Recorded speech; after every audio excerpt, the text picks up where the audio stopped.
seconds. Hey guys, welcome to Ansdon. Hi, Mama. Sorry it took so long. We had some technical difficulties, but we're here now. I blame him. Who's that? Michael. Blame the white guy. No, So yeah. yeah. Well, actually, for me, it would be what? That way? Blame the white guy. yeah. So Michael, Point upwards. So. it's on you, bro. For me, it's Oh, session. That thing. that way. Yeah. Okay. I know, right? Alrighty. So, welcome back, everybody. It's been topsy-turvy with a couple things happening. Our last session was actually 3-8. So, about... we missed last week, due to preparedness issues on my end. I apologize about that. Life, long hours at work, stuff happened. You guys look now, I do have our world map of Ansdon up on the main screen for you all to see. If any time, I might go back and forth between them. If not, during RP, be on this screen mainly. But if anything happens where you start referencing other portions of the actual continent, more than I need to figure out which channel on my Discord is going insane so I can mute it. Ansdon out of character. Ansdon out. I'm gonna mute that. Or that's Ansdon out of general. Sorry. Anyway, last session, you guys ventured down and helped successfully retrieve Stone and the undersmith that was with him. Coming back up, there were a few things that needed to be done. Ben had a project that she needed work done, but first, the more important task, a date. Lorelei also had an important task that she wanted done, which she was believed to get to with Vital Soul. Gaius, don't remember if he had any where he wanted to do other than perhaps the word I'm looking for, coerce somebody else to go into the blue door, which he had been given a bell to resummon if it was not present. Future. All had kind of had little things. Right now, the biggest thing was reassuring the king that the smiths were retrieved and trying to figure out if there was any more cause for concern of the reason these holes had occurred, or if it was just some kind of structural kerfuckery. That, we had first intro was just the music you had sent me, right, Gun? Yeah. Okay. Tried it.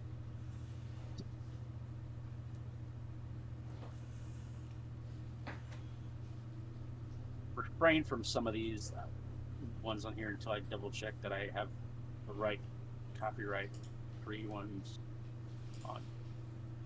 Because, yeah. With that, I believe we will start with first in line in this Rose.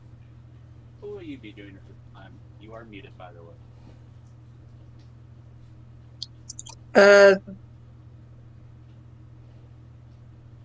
Just to confirm we are out. Yes, you guys have reascended. You had worked your way back up. I believe a couple of you stayed at the bottom until Vital Soul and the undersmith were up. Coming back up, Grunk was fascinated, if you remember, by the mortar pillars. Oh god, the mortar. Frosty. Getting back up, I believe you were just getting rigging off. You guys all had the rigging on. So I don't know if you had any plans right after that. I know the two people I remember knowing exactly what they wanted to go do was Ben had a date she needed to go to get to, and Miss Miss. She's below me in the video thing, but she's to my right. her life. She wanted to go talk to Milestone. But I'll start with you. Hmm. If you'd like, I can come back. Oh, Take a minute. yeah, I don't. Leandra didn't have anything in particular she was going to do, so Probably Plus go with I'm- the group back to a tavern or something. yeah, because I missed the last session too, so I'm That's fine. catching up still. Yeah, feel free to let me know if you've got something you want to rotate to. Just send me a whisper. But we will rotate to the next person in the little quandary. Gaius and Grunk. I think we're close to each other when they broached back up to the surface. Mm-hmm. What are you two doing? I know I was going to be accommodating Lorelei towards her meeting with the dwarves. Yeah, you'll accompany. Okay, so you're going with that group. Yeah. Grunk, would you be going as well? Yeah, of course, because that's Lorelei's bodyguard, man. Pretty much. Cold Oh. third of the size. Yeah, I'm just there like examining the little worm that he got last time, just studying it. It's like, Give me a nature check if you want. damn, last time I rolled so poorly.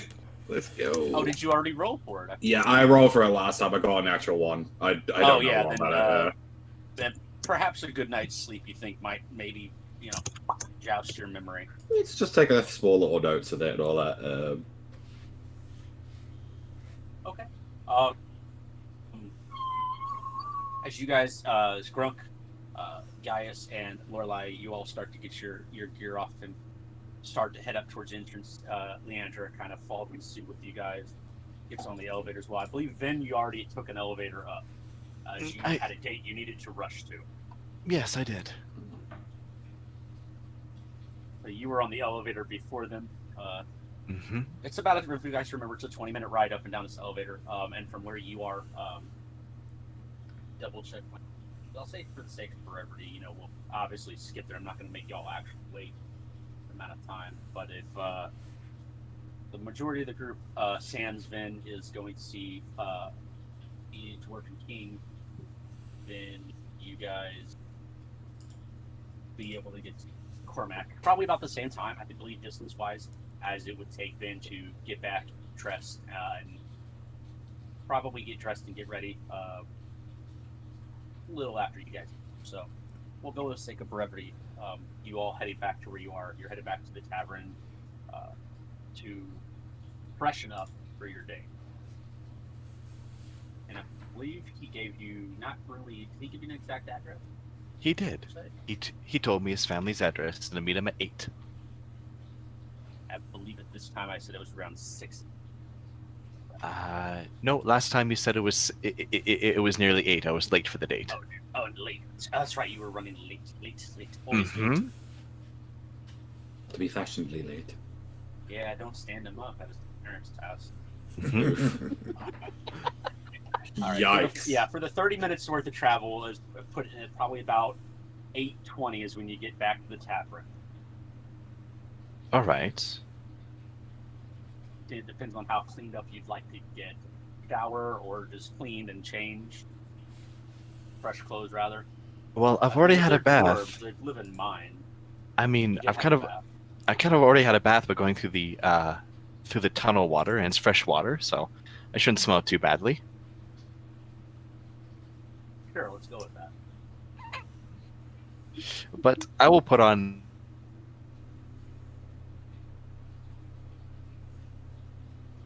to head, as I will leave the tavern once I'm ready. I'll take like 10-20 minutes, get the hair and braid, stuff like that. I believe I'm mostly dry at this point because you said the forge area was so hot that I had to drink a potion to survive, so I'm probably pretty dry at this point. Yeah, you would have probably within a minute or two, your clothes have been starting to not completely dry, like if for those of you that played through the Vernus, definitely not that hot, but it's like going outside when it's 105 with clothes, not Celsius for my weird country friends. but it's hot enough that your clothes would start to dry off. Yeah, I get where you're going at. But with that, give me a perception check as you're walking downstairs. Mm-hmm. Let's see here.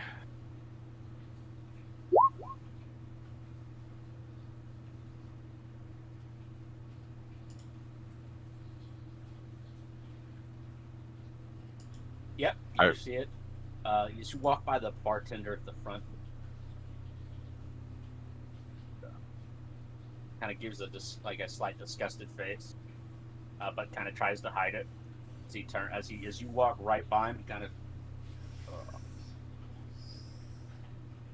I'll kind of look over. What? What's that face for? Excuse me for saying it. Well, you do look extremely gorgeous right now. Unless I open the window, which I don't think it did. It's kind of a dank smell in the room. Are you going somewhere fancy? Well, I was in a cave for a while trying to save a couple smiths. Oh, with the Underdark stuff. Yeah, the water Mhm. down there smells like shit. Ain't got no I like see. perfume or nothing on you. No, I don't actually. Do you happen to have perfume? No, but I got this wine that smells like roses. That's not very helpful. Sure.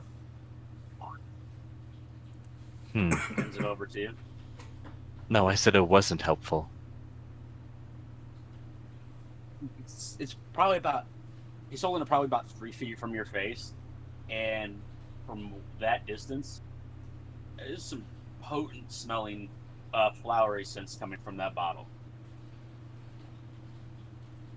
Well, suit yourself. Corks it and puts it back under the bar. You do make Best of luck. No, you do make a fair point. Do you have a bathhouse by chance?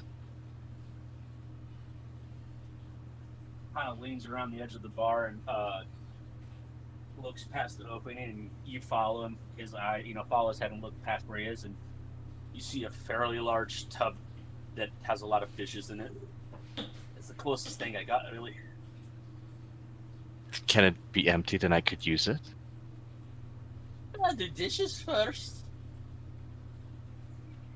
Yeah. I suppose, Never mind. I'll just. Sure. Yes. Have dishes. No, that's not what I'm just gonna leave at this point. Okay. Continues back to cleaning the table. I'll leave and go to my rendezvous as I just shake my head at the guy. All right, you have about a 20-minute jaunt to where this address is, and from about that point, you guys, our royal group, our castle-bound group, you guys are actually getting to the staircase and starting to ascend upward to the front at this point. As you do make your way down the street towards your date's house, you notice more and more people kind of just like. One guy walks by and just sniffles the air and just shakes his head. You actually probably get about the street signs are numbered, and you do have the right, you are in the right 1000 block. But right at the corner, you actually get you feel a tug on the side of your shirt, or the side of your dress rather. I'll look around to where the tug is coming from. You see a small, I think maybe female dwarf, as it's a dwarfen address, but she's, this person has her hair braided back. You might want a little bit of this, 'cause you kind of smell. What is this? She's holding up a small little cylindrical glass vial with what looks like some kind of sprayer on there. You've seen perfume bottles before. Oh. This one looks a little bit fancier, but it's a pink glass. Oh. Well, thank you. I would appreciate that. I do know I smell. I was kind of swimming in the Underdark for a little bit. Oh. You might want to do force. Goes back on her nose. You might want to do 4 sprays instead of 2 then. That is fair. And DM, I'll do 6 sprays. Oh shit. All right.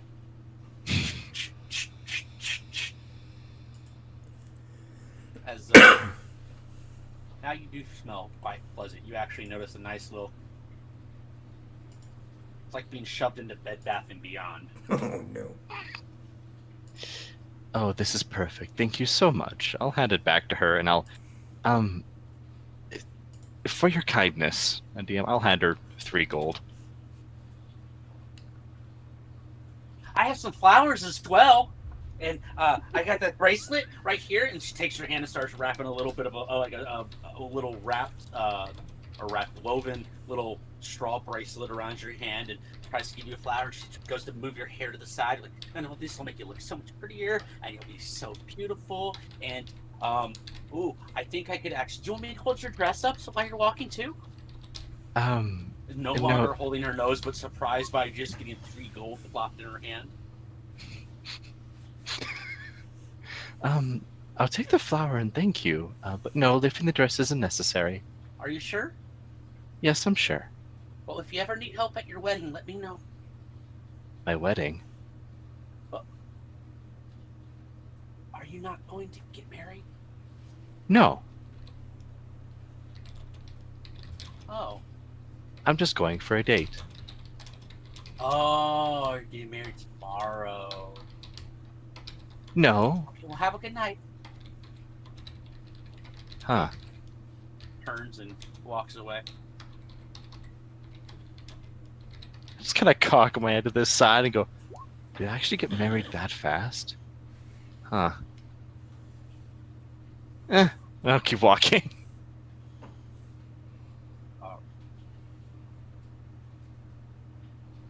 You get to the front doorstep of the correct portion. You see this small, quaint little house, pretty much like all the other ones. Nothing too fancy. Brick and mortar, clay shingles, which is odd that the roof that you've just noticed in this place is inside of a cavern. So why they have shingles in the same style as surface houses, where there would need for them to be angled to prevent rain from staying on there? Pretty much set up. Maybe it's a cultural thing, style they started with, but that's how this house is. At least it's a little different from some of the other ones, as it's a little bit smaller. But it's a nice wooden door right there on the front. Well, this is nice. I'll kind of bend down a bit to knock on it since this is a dwarf's house and I'm pretty tall. Not like you're fucking Hagrid going into a house or something. Well, no, but I'm probably taller than the door frame though, just by a bit. You're pushing it. Maybe Yeah. about 6 inches taller than. But Kind of go ahead. knock a couple times. Is that what you said? Yep, I'll knock a couple times. Okay. Knocking on the door. First time there's no response. You knock again. You hear some footsteps on the side. She's here, she's here, she's here. You see the door get pulled open. And you see poke around the corner. 2, maybe 3 foot tall children dwarves, as you've seen. There's a little bit of a difference on. There's 2 female little girl dwarves. Ooh, you're gonna be our sister-in-law. Great, she's here. And Wait, that's what? where we will rotate to the party at the castle. Oh no. As there may have been some rumors being spread around. Are you gonna make babies? No. They're not old enough for that yet. Alright. As you guys venture in. Are you okay there? I'm fine. You're about as red as the sangria that got drunk the other night.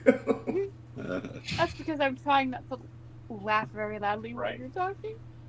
As you guys venture your way in, the guards have returned to the post. Seemingly, there are still small little groups, probably like little groups of 2 that are intricately searching little nooks and crannies. You've seen they've pulled stuff around, trying to make sure there's nothing, nothing or nobody presumably hidden in areas. As one is getting ready to pull something along the other. kind of jumps in with a spear, just in case. You never know. But you guys do make your way back into the grand entrance. You're met by one of the aides that has met you before, and sees you coming back. Yes. I know exactly where they are. Would you like to see them right now, King and your brother, I presume? That would be much appreciated. As my brother asked me to return as soon as possible. Yes, ma'am. Master Galen and Linda Lai and Linda Reyna and Brunk. Correct? No, Did I mess your friends' names up, Miss Lorelai? this is Master Gaius. Master Gaius. Grunk just kind of narrows his eyes. Yeah, it's Big Dick McGee.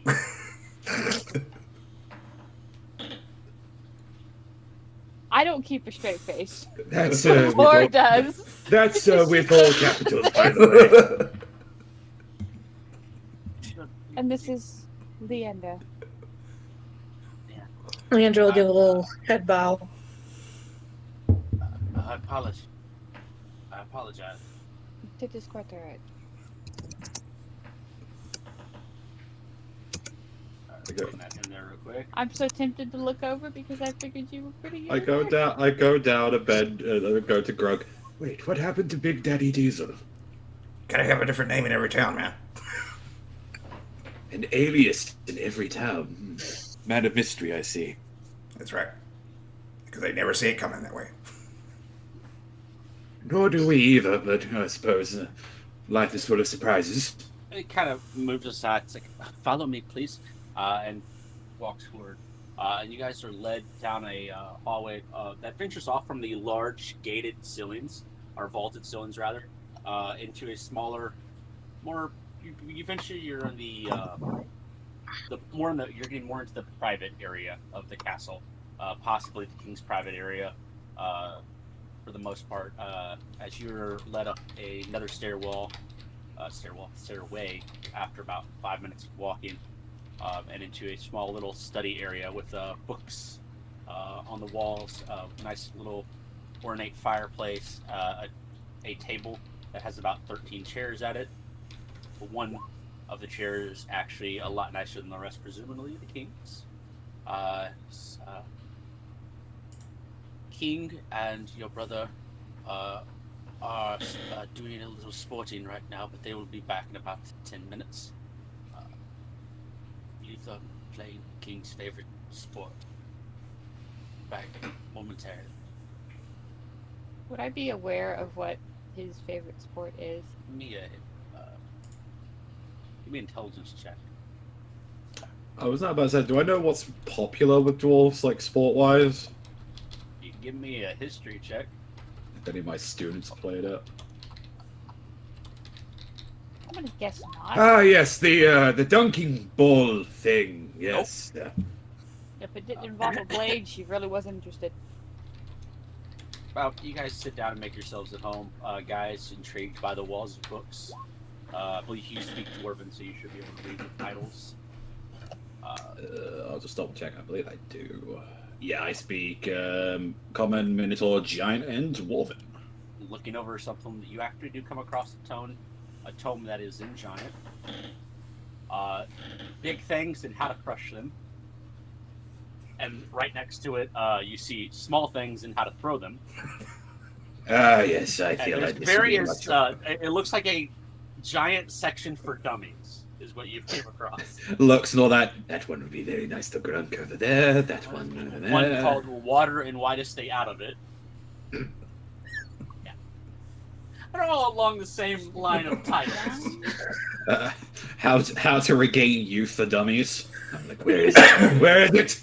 One that's actually very sticky, and it's golden, and it's honey and why it's good to eat.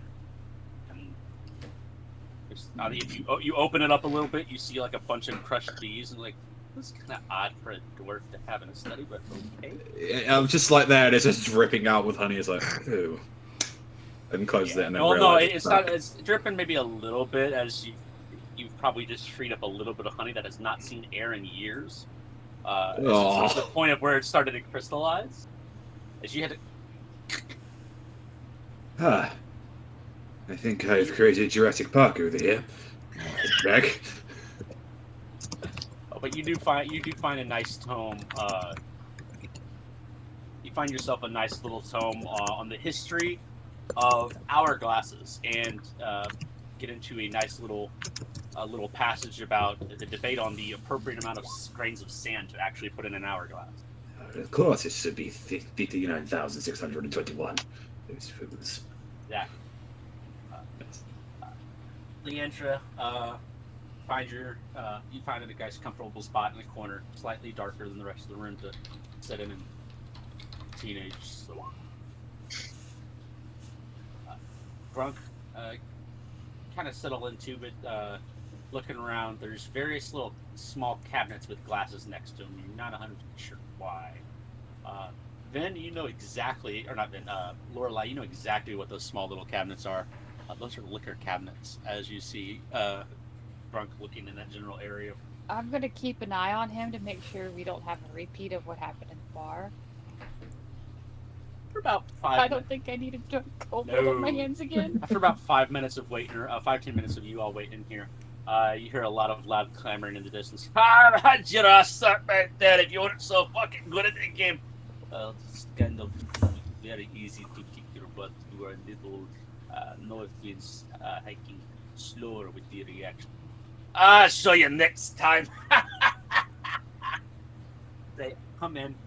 You see them both holding on something that they put down on a table right next to them as they come in. Ah! Welcome back! Oh, sister, I was just kicking his ass in a little bit of... what did you call it again? Air Elemental Heke! And they put down these wooden discs that have a little rod that sticks up in the middle of it. Ah, it was a fun game. Maybe we'll play sometime.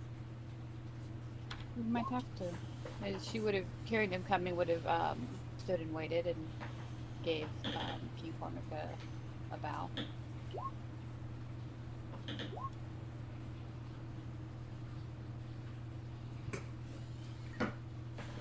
I'll let y'all do with that. I already know what pronunciation. it is. Yeah, you described it. Yeah. As looking,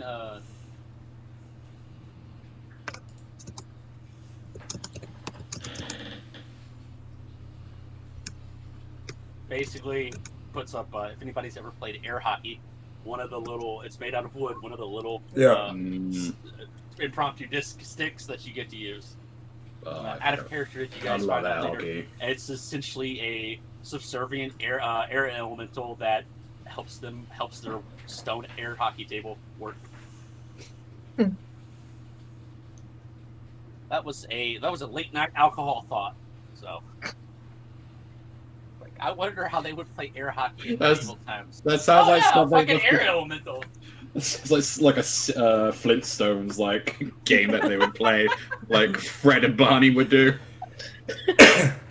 Oh man.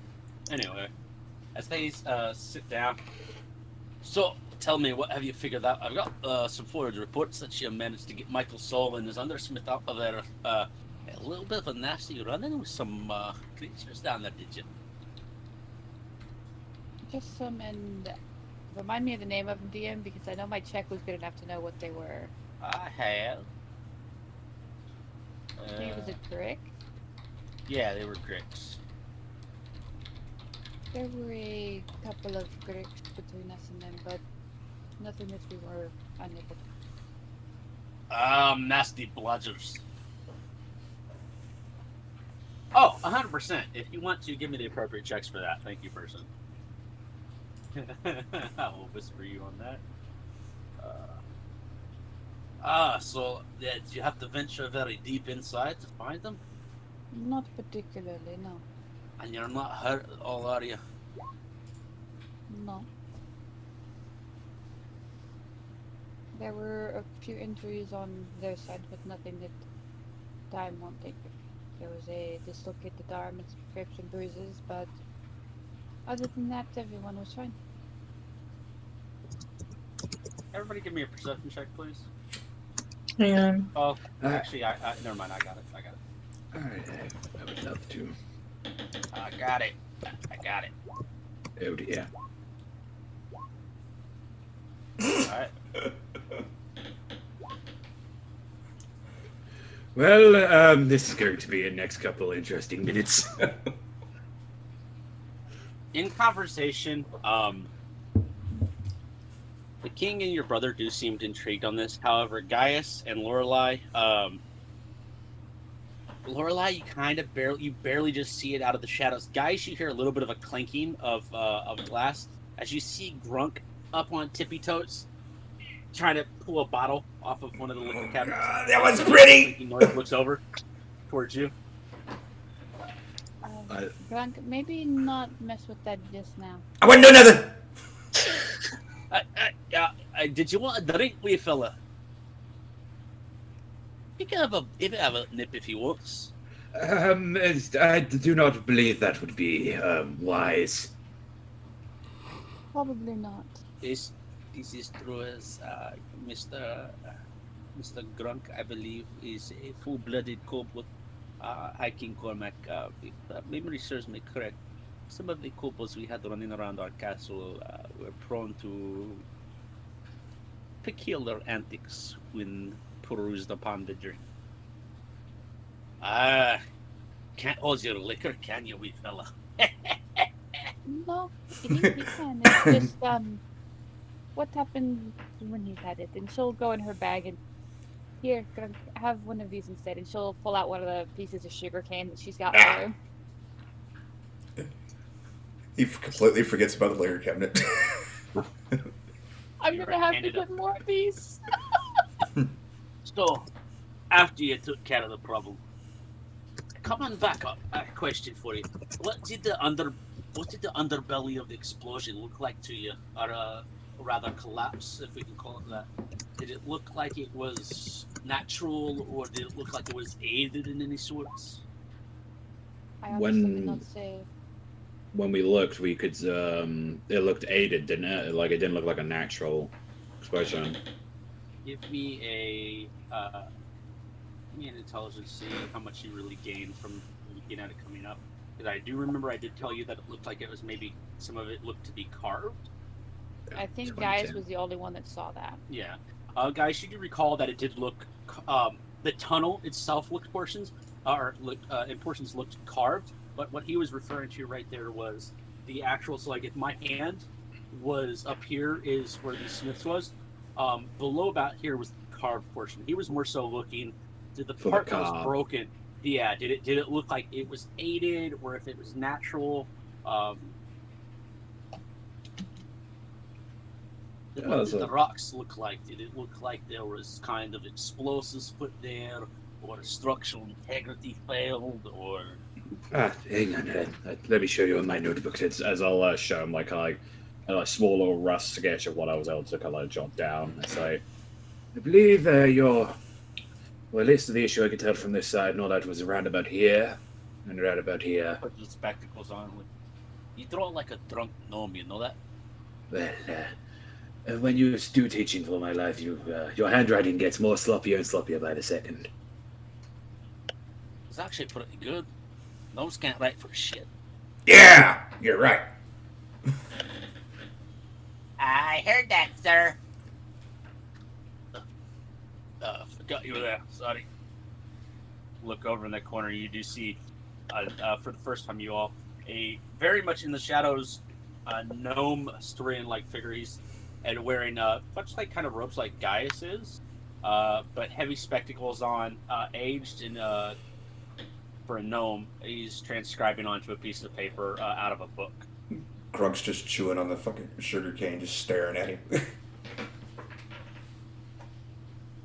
I believe I'll have a full inspection report by the end of the day tomorrow on what's going on.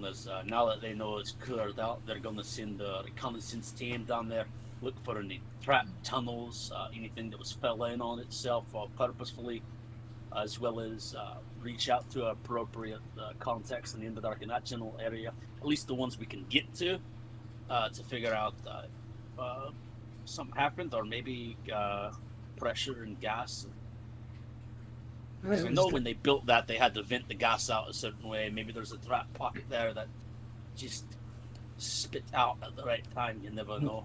I was now about to ask. There are some other denizens of the Underdark that I've heard before. Like, there's still no been in contact with them.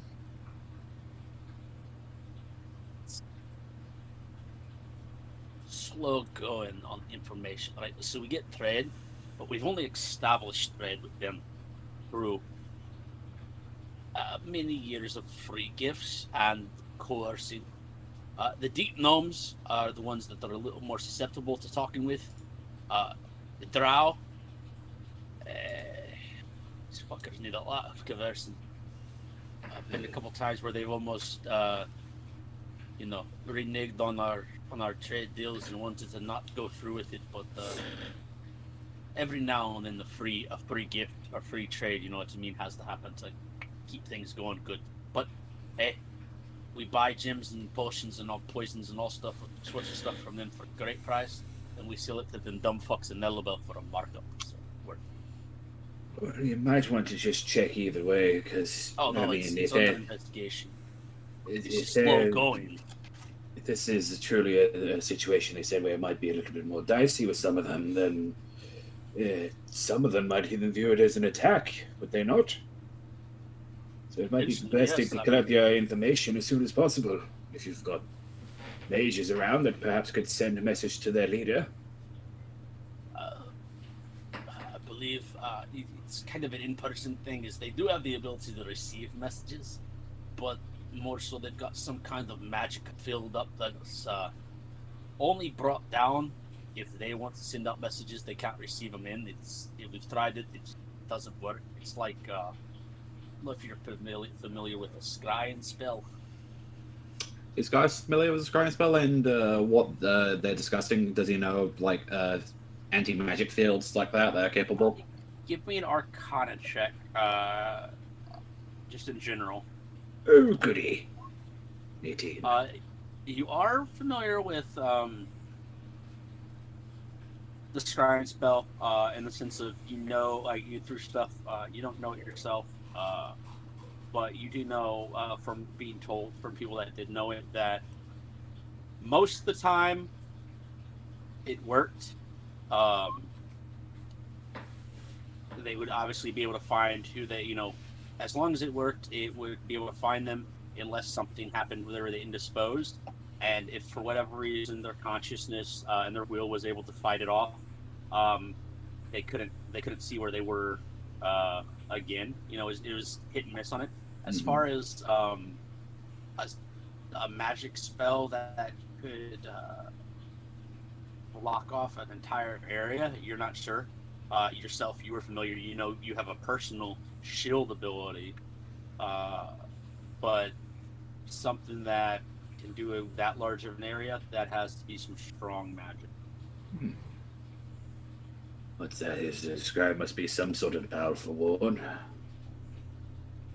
Well, I don't know if it's exactly like, I've never personally been there. Don't really want to fucking go. I don't know if it's the entire city or perhaps a building or a structure like this. But you know how, I don't know if you know much about the drow, not really much knowledge on here. My head knowledger, Kenpone, over there would know more about the drow society.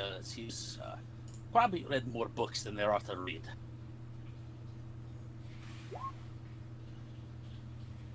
If you need to know anything, you just ask him. I'm glad you're all safe. I'll definitely relay information to you as soon as we get it on what's going on. If you want to venture down there, it's not too far, at least from the pathways we've established into the trading post. It's probably about another day's travel from there, if you know the right ways to go, which we might be able to secure your actual passage there too. Do you have any plans in the city or in the general area that you wanted to get done? Anything particular? You don't have anything else on your timeline? I know yourself. but a lie, and your brother had your things you needed to do, but I didn't know if there was else you wanted. I believe your little fellow over there drunk. Probably got enough sugar in his veins to make 12 cupcakes. Cupcakes. Where? As Fuck, I said Cupcake was sugar. said, Lord kind of go, and we will have to get you some later, Gronk. I don't believe we have any here presently. Nonsense. Points to the table. There's a small little, you know those like the dishes that I don't know if they're like heat covers or whatever, the dish covers, like you cover like a turkey or some shit with them. Basically, he's got a cookie tray with a clear glass topper on it that he goes over and pulls up, and there's like 5 cupcakes underneath of it. Not anymore. Not anymore, unbeknownst to him. 1 in his mouth, 4 in a pouch.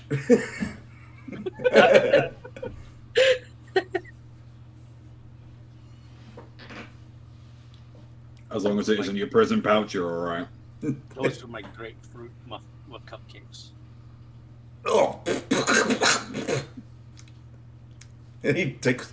They're probably smashed a little bit. Puts them back in on the platter. Thank you. And puts that power back down. I can have other treats. Our grapefruits are fine, Tommy. Yeah. It's a little tart. You should know at this point, King McCormick, that kobolds do enjoy their sweets. This one more so than most. Yes, King Cormac. If my sister recalls correctly, we had a actual separate kitchen just to make treats for the kobolds in the castle. As motivated by shiny stuff, kobolds were very easily motivated by sweet. Laura kind of gives a little bit of a sly smile as she looks at her brother. Do you remember the time that we snuck extra sugar to them? Yes, I believe they sped up the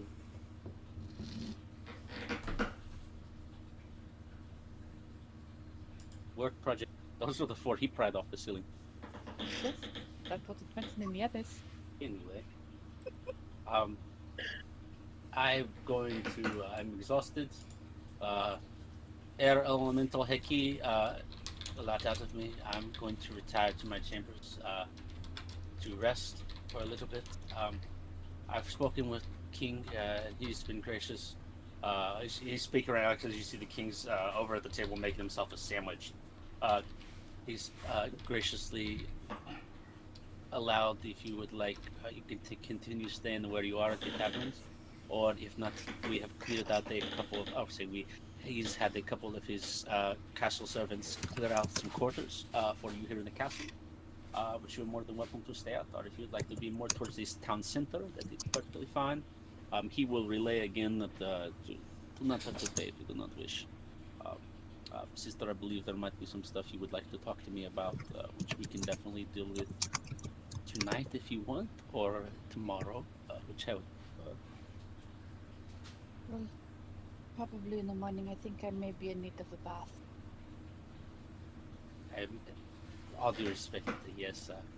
I don't know if Don't start with me, brother. You know some of the stuff that we've both gotten into. Yes. I am sweaty as well, so I know I need to clean up the cannelines and. Guys, can you smell like rancid piss? I did not even catch that over the mic. He leans in and says, "You kind of smell like rancid piss, a lot of." She'll lean in and whisper to him. Do you remember the time when we were 7 and we ended up in the horse stables? This is worse than that. Not really. As you finish making a sandwich, you see Cormac actually sniff a little. It's a dwarven thing. That's the dwarven thing. Hi, King Cormac. Would it be fine as they seem to have had gotten a little dirty in the dark if they might use the castle bath to clean up? Well, of course. That would be all right. You know where it is. Go ahead and take them, and if you leave your clothes out, you can get them washed, cleaned up for you. There is either a co-ed or a male and female rooms for the bathing. I don't know which one he wants to go to. I don't think that matters. But they are at your disposal. Towels, oils to freshen up and smell better if you'd like. Paul will take you that way.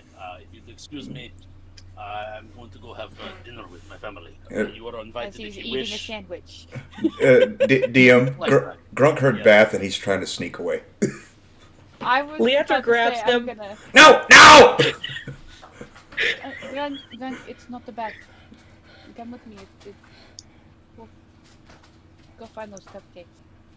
Do you all want to go down that way, or is guys you gonna get sucked into a book, or do you want to go take a bath as well? I'll probably get myself clean first before I dive into the library. Nothing worse than a point. stinky old minotaur. You don't believe her. There is. She is telling the truth about the cupcakes. She will help you find cupcakes. There may or may not be a bath involved. More than likely, there is a bath involved. But she is truthful about the cupcakes. I don't know. You tried to kill me last time. Are you I'm just actively imagining. struggling?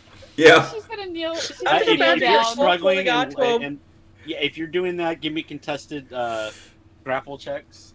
Give me a strength from you, Leandra, and give me an Oh, athletics no. from yeah. Uh-oh. Oh shit. I attempt to put a meaty paw on Grunk to scream him to run. You Don't got Go Yeah, ahead and managed to give me a fly strength to- to or try to Laura's grab helping. him. I wasn't. Ha! Miss me! Walking. Oh! Grunk, as Laura's gonna kneel down and get in front of him. I'll tell No, you it's what. fine. How about you just jump in the water really quickly, and then get out, and then you can have your cupcake. As you do say that beforehand of him trying to sneak away, and muttering something about a bath, Leandra tries to scoop him up, leaning down, so he sees her leaning down and jumps up over that, seemingly right into Gaius' hand on the scruff of his robes. And that's where we are with you relaying that information over to him. Well, very well. It seems like he's definitely as coaxable as the rest of them.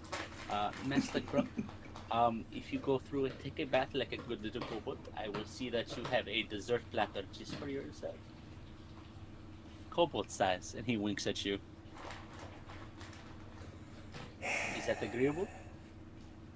Grunk would probably, at this point, when Laura has said kobold size, it's usually a bigger selection. Fine. Very well. Follow me. I just picture him by the scruff of the neck like a cat. Like, Yeah. Just hanging there. Fine. And he just leads you guys down the hallway and into some chambers to disrobe. As much as I hate to, DM's gonna take a really quick bio. You may RP amongst yourselves. The coffee. no, Grunk, it won't be that bad. Just think about the dessert platter. Yeah. It's fine. Just don't let Laura try to beat me. She tried to drown me last time. Ah, yes, I do definitely remember Not that. drowning.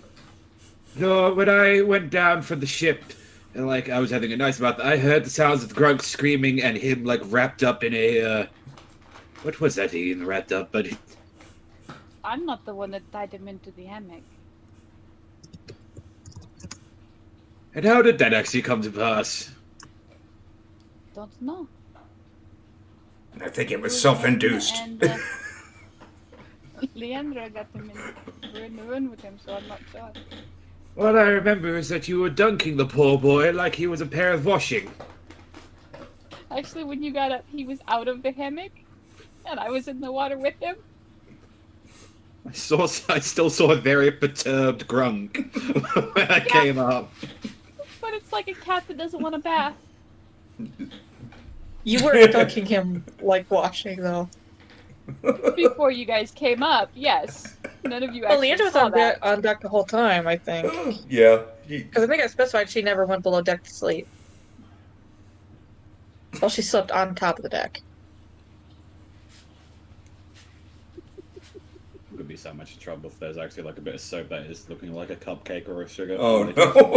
As the DM Oh, remembering no. it, I do believe you did specify there was a There was a donkey's Motion motion involved. because somebody said that he very badly. Yeah, something else. Not what was originally planned. how not to wash your kobolds? Okay. Yes, it was. I would say you were like washing him like a washing because if anything, if 1971's Charlie and the Chocolate Factory has taught me anything, washings get washed like this, which is what you were doing with the cocooned cobalt. Let's get the majority of what was on him off because of what the DM described him, the state that he was in. So. Oh yes, as a whole other story where a misunderstanding of what happened in the bed and the hammock happened. But anyway, pulling back to the session, you guys are led into rooms where you were, there is co-ed and there's also little private quarters if you wish. There are several different robes of different sizes for any stature, bottles of oils and basically your shampoos and your smell good essences, and it leads you into after you disrobe and clean off. There are little carts that have a little label in front of them that say laundry or to be cleaned laundry, and you'll put your clothes in there if you wish them to be washed. When you head into the actual bathroom, they all converge on a large pool of water that looking at it, you see a little bit of steam coming off of it, and various little nozzles or levers rather for the water to flow into. As you see, your brother is actually disrobed and gets into the water and turns on a nozzle, and a little slimy kind of liquid comes out, and he mixes it up in the water a little bit, and you start to see bubbles appear across the bath. Oh, no. With that, as you guys come out to your bath entries, I will rotate back over to Vin at the front door of her husband's, her date's household apartment. Ooh, you're our big brother's fiance. Are you sure of the right house? Pretty sure. What's your brother's name? You don't even know your husband's name? What will Daddy think of you? Wait, Daddy. Wait. Are you his children? No, he's our brother, silly. Oh. You're confusing me. Alright, I think I'm in the right place. What's your names? I'm Claire, and this is Isabel. Well, hello, it's a pleasure to meet you. My name is Ven. Ah, she's as pretty as he said. So, Yes. yeah.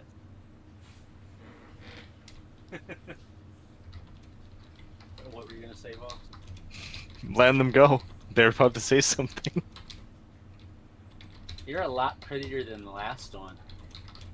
Really? Who was the last one? Oh, it was actually our other brother's fiance, and we never saw him again after that. Oh. I believe They had dinner with the family, then they left, and then we never saw him again. Oh, well, that's unfortunate. Does that happen often in dwarven culture, where you see a person one time and get married? Oh, I don't know. I'm 7. I don't know. We're 7. We don't know. Oh, okay. Am I supposed to enter now, or is your family supposed to greet me? What are you doing on the stoop right there? You hear from behind you. I'll look behind. Who is that? It's your date. And you see him on the front at the side of the house. You're at the wrong door. That's the neighbors. My house is around the corner. Oh. Wait. What? As I kind of look at them, then Completely different hair colors. that's oddly, Those are the Cool. Morrisons.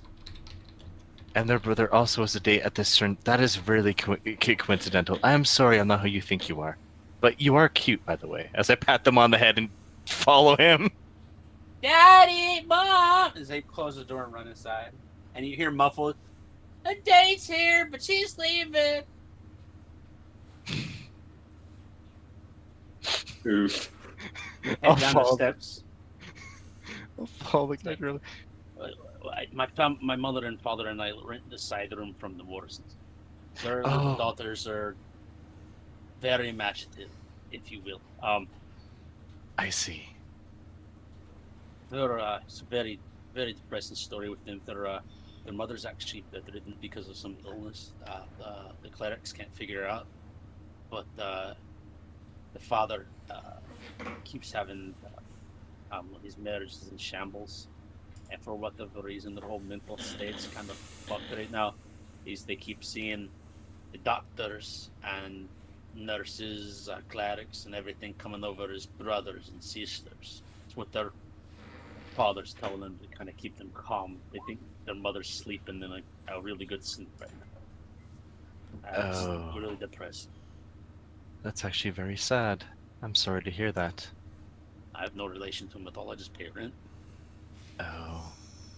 I mean, it's sad, but I mean, I fucking know I'm a Smith. I don't know shit about that. Anyway, you look very beautiful, by the way. Why, thank you. I was told that many times coming here. I hope I don't smell too bad. Smell lovely. Why, thank you. Odd flavor of rose, but it will do. Wait, what? Nothing. Hmm.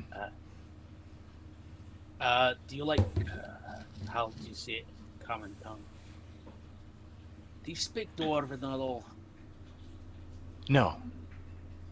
Oh shit. I don't know the word for it in common. But the Dwarven word is spagel. Hope you like it.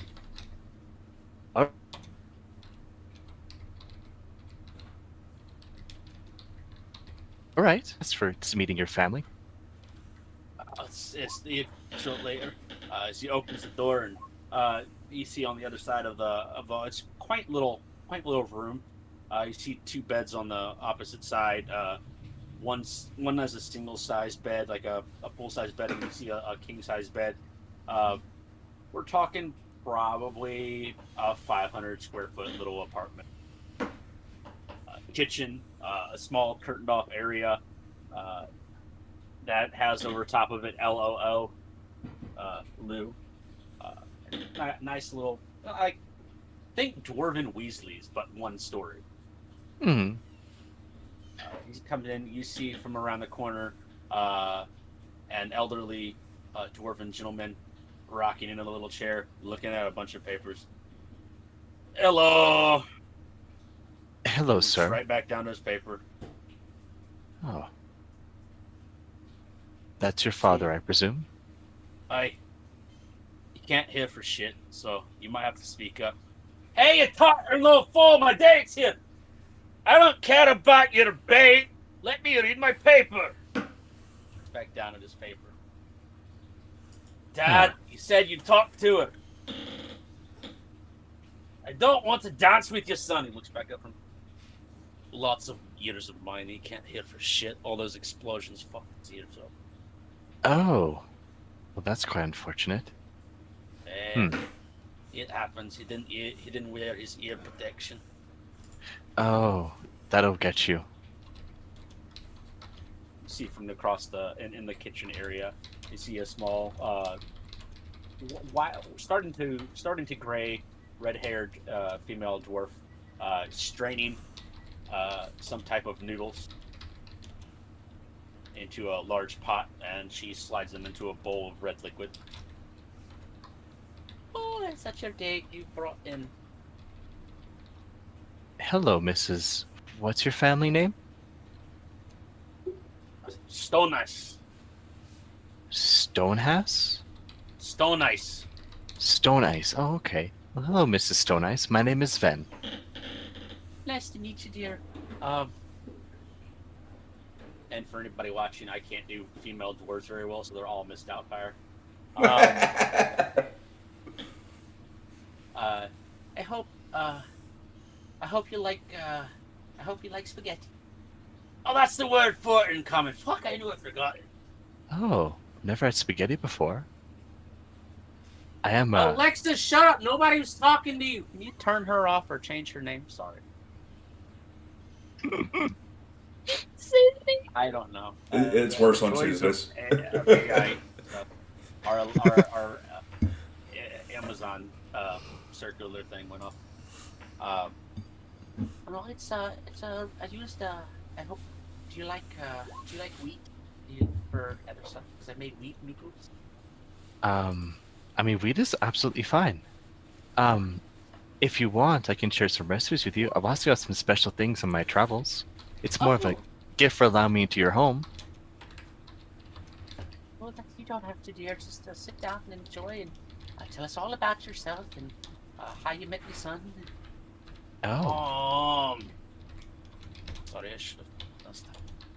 It's completely fine. I love talking about myself. As DM, I'll pull out a horned melon and a passion fruit, and I will extend it. I'll extend it towards her and go. Might want to wash it a bit, as I was just taking a dip in the Underdark, trying to find a couple smiths when there was explosion. But that's beside the point. Apparently there. This is a horned melon and this is a passion fruit. I got it from a bunch of people. The Yashani. Have you ever heard of them before? No, dear. That sounds great. Oh, I'll wash. Thank you. And you take them in, wrap them in a little cloth, and she puts them in a little tub of water. So sit down. So tell us about yourself. Okay. Oh, get over here. Kind of sterns up her voice a little bit, and you see his dad get up from his chair, and over the course of, like, as you guys talk for the next minute or two chattering, it literally takes him about 2 minutes to make it from the couch to the table. You kind of remind me of my friend. His name is Gaius. I'm not biased. I like everyone equally. No, that's not what I. She's a little judgy, son. Dad, you're not hearing her right. That's the DM. guy saying the exact same I'll thing. drink a beer tonight. DM. Yes. I will ritual cast in front of him what I said using illusionary script and go, you remind me of my friend Gaius, and it appears over the table. Oh, that's real fun. They make fun of my disabilities. That's not what I. You are very hard to get along with, aren't you? Do you say that, or do you script it out again? No, I just say that.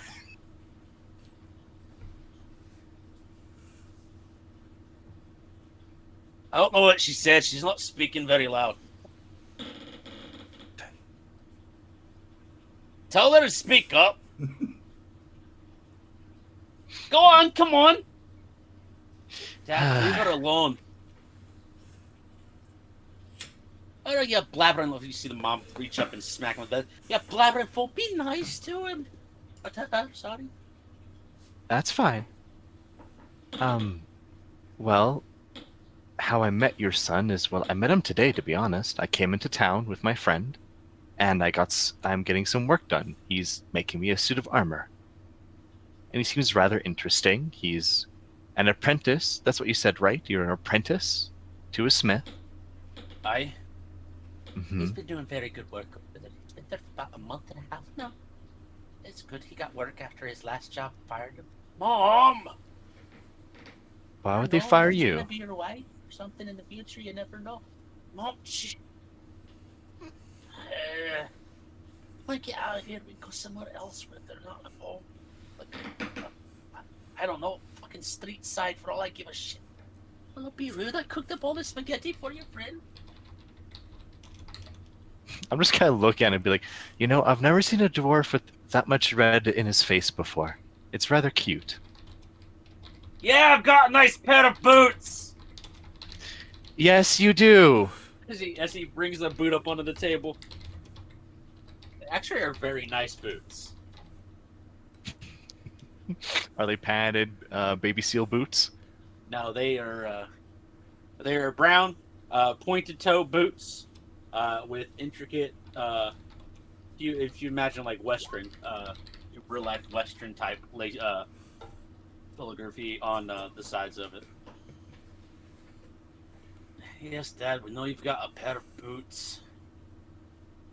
I don't look cute, boy. It's a lost cause. I swear. As the mom gets up and starts doling out spaghetti to everybody. It's about this time you see her. You see his father is actually just slumped over, snoring in his chair. Oh, geez, is he alive? Oh, yeah, he's alive. He's alive. He's just very old and senile, and I love him. I mean, you should. I mean, I've never had a father or mother myself, so I've always seen them from people. It's not too bad. I mean,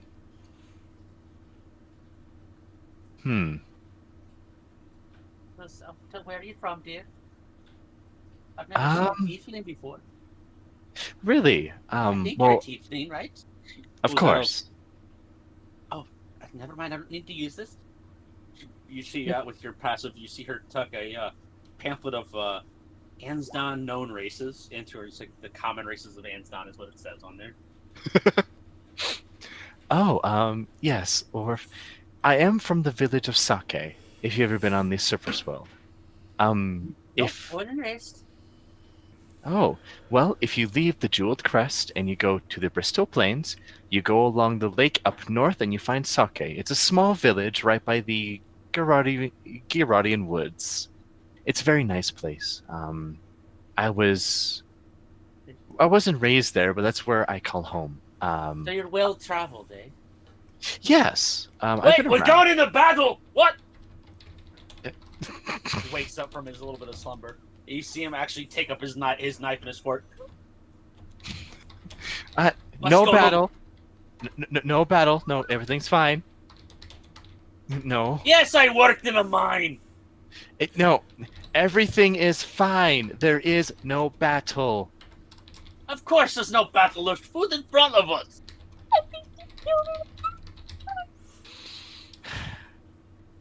He sets his knife down and actually starts to get some spaghetti up on a fork. On that note, I am a adventurer of sort, I presume. I am a war veteran, so as well. So I do have my fair share, and I do travel the world, meeting interesting new people, and helping people. So you're a philanthropist. What's that? The father pipes up again. So you're a philanthropist. What is that? Somebody likes to help people. Yes, then I'm a philanthropist. The way you're dressed, I thought you were a whore. Just takes another bite. Gets another smack from his wife, and son pops up like, really, Dad? Great way to make us look like nice fucking people. Sorry. Actually, being honest here, that's actually pretty nice compared to what people of Gizzard's Bay call me. They call you Gizzard's Bay. No, that's a separate town. That's the war I was a part of. See, Gizzard's Bay was trying to conquest Sake, and I fought on that war to stop that from happening. They have some very colorful names for me in that town. Oh, that's nice, dear. She said you have recipes. I do. I have lots of recipes. What do you feel like for? What's your passion for cooking? Oh, I've always loved food. Ever since I've been able to eat, I've been enjoying it. It's quite the nice experience. You get the different flavors, and this is amazing, by the way. I'd have to pick your brain for the recipe. It's some basil, tomato sauce, and some other little easy spices with noodles. Well, it's very nice. Have you ever had a grilled cheese sandwich? Yes, I have. Been some time, Oh. but That's one I learned recently in the town of Cedarvale. They have a contest there, by the way. oh, really? Mm-hmm. Do they have anybody making spaghetti there? No, they don't. Might have to go. When's it due? It's every year. It's during the 12th of of autumn's fall, right, DM? Barely get to the stuff that I have under my season. We are in.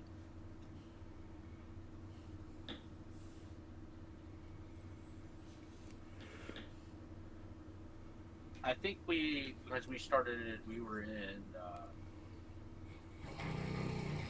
You guys are in autumn's fall right now. It was. You guys were in Redfall. You're in the month of Redfall, which is October. Okay, and it was on like the beginning of October, right? The Yeah, the 12th of October, 12th of Redfall. Yeah, it's every year at the 12th of Redfall. They have a cooking contest. They offer a grilled cheese contest. It changes every year though. There's also a meat making contest, a brisket making contest. So it's a nice experience. I can make a good brisket. Then you should try and compete. I mean, it's not too far away. Let's see. Is that Cedarville? Cedarvale, yes indeed. That's a long way away, dear. I mean, if you take the lake boat, you will have no problem getting there at all. Yeah. Maybe we'll venture out and do that sometime. But for the sake of brevity, you guys chatter a little bit more on stuff, and near the end, Earl and her get up and go back into a back room. I think they're going to turn in for the night. I'll usually clean up dishes after dinner. Just Mom helps him get to bed. He's got sleeping problems. You saw him fall asleep like 5 times during dinner. Yes, I noticed that. I apologize for his crudeness. There's Long life in the mines. There's nothing to apologize for. I enjoy all peoples. And to be honest, I've met a lot meaner people than he could ever be, so you've no worries on that regard. I appreciate it. You want to go for a walk? Or someplace I feel like somebody's brushing their teeth wrong.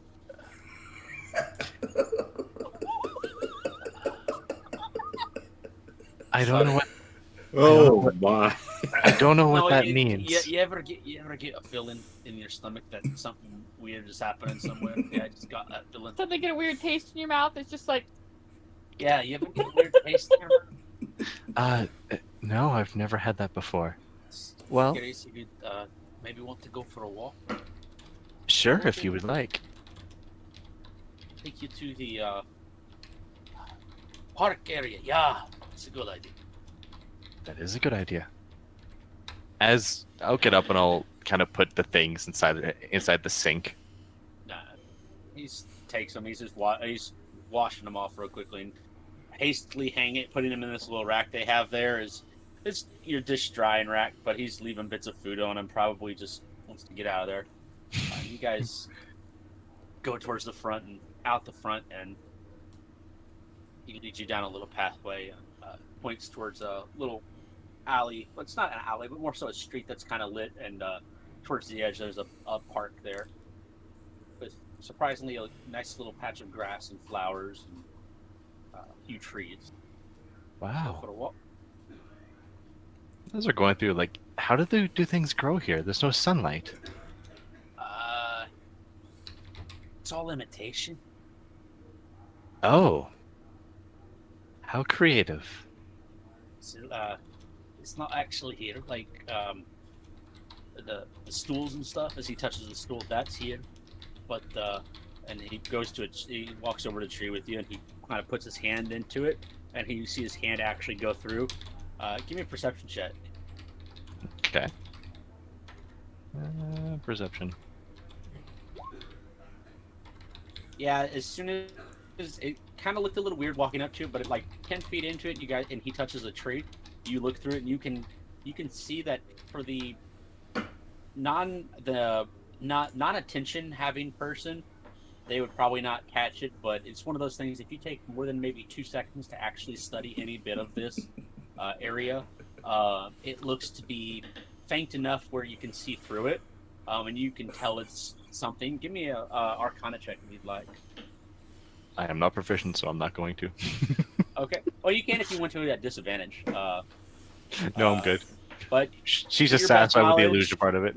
yeah, I would say with your history, knowing what, because you were able to do an illusion type thing, and you do it, that it's some kind of illusion magic. Probably maybe morale type thing. But Well, that's awfully nice. yeah, a lot of the people here don't really get to the surface, as you know. The kingdom has rule of pretty much and can enforce anything that happens in the mountain range. Well, about a mile out from the mountain range, can't really enforce it. So it's kind of people are allowed to leave if they'd like to, but kind of deterred of they can't protect you past there unless it's something crazy. You know, I mean, yeah. Just talks to you a little bit more, learn more about your travels, wanting to know what you're headed for, and you tell them your goals in life. Kind of pan back over to the bathhouse. See what Okay. antics they're getting into. As I see, there's a large wall of text. I've been trying to read. Looks like Grunk is showing them the proper way to bathe. Correct? Yep. Grunk, guys, as Grunk scrambles out of the tub with his clothes soaking everywhere in suds. Who's still in the water? Is it still Leandra and Lorelai? I was in a private You were in one a private one? after Yeah. I told my brother that I'd like to speak with him later this evening. Gotcha. So, After Leandra, are you still in the bath? Yeah, she hasn't had a chance to be busy babysitting Grunk. What Laura goes through? I'll cast Fireball and kind of use it as a fucking blow dryer on Grunk, just to like fucking dry him up. It's like, no, Grunk, hold still. The entire floor is completely damp. Hang on. How many times does Grunk shake off the water? Probably a few times. And then Guy's probably is air drying now. If you've ever tried to dry off a dog, Oh, it's that same dog smell as well. It's like, well, not the smell, but the antics of you're trying to dry him, but he's keep moving around enough and shaking it off. every time he talks, and like, wait, why does your breath smell of lavender? I brush my teeth. You said wash good. And then Lies showed me this thing that you use on the rag. You just get in there real good. Oh. You know, there's a much tastier version of that, Grunk. That's actually does its job. Come, let's go there. Get something to eat and drink before we head to bed. Now concerned for him of how much soap is now in his stomach. And you just told him there's something tastier, and next thing you know, he's gonna be eating toothpaste. That's better to have than soap. I don't think I picture like Grunk would be the type of person to put Okay. toothpaste in between saltine crackers. It and put is on it. because back in the day, fucking soap is just nothing but pure animal fat. So yes. Fair. Nice herbs and animal fat. Yep. Ye That- olde soap. Ye olde Bed Bath and Beyond. The kingdom. Leandra. Finally, a nice, quiet, relaxing atmosphere for yourself to be in. You take your time, and without having the geriatric minotaur and the rambunctious and youth kobold. It's quiet for exchange. It's nice. It's what you're used to, but recently you've taken to enjoying their antics a little bit more. But it's still welcoming. And you take your time, and you do get freshened up. Yep, then she'll go join the others at the There's tavern, a, right? I believe that's where you guys had said you were going to regroup at. Or if you were Lore, going to. I know she's got her thing to do. Lore's more than likely going to be staying, taking up the offer, and she would have told everyone that the offer is there if they want him to keep. Hey, Grunk heard dessert platter. That's where he's staying at. Mm-hmm. You know, Guys? since there's a library here, and if I can stay here and have a nice read, I think I might take upon that offer to stay at this facility. Just so I can be a nosy old gremlin. You get out and dry and get into. You do see your clothes, not the exact same set, but ones that kind of match. In sense, you see a female dwarf in the ladies' portion say, "Your clothes will be cleaned in the morning. These can hopefully work until then. Your armor's. I took the liberty of cleaning it up a little bit, and you see your armor's been." Not store new, like when you got it, but I mean, for used and battle worn, it's pretty cleaned up. Would you like me to, are you staying here with us? I was informed some of you might. If the others are staying, then yeah, I'll stay here. I believe the Minotaur fellow and the little goblin child or kobold child, they're in the library.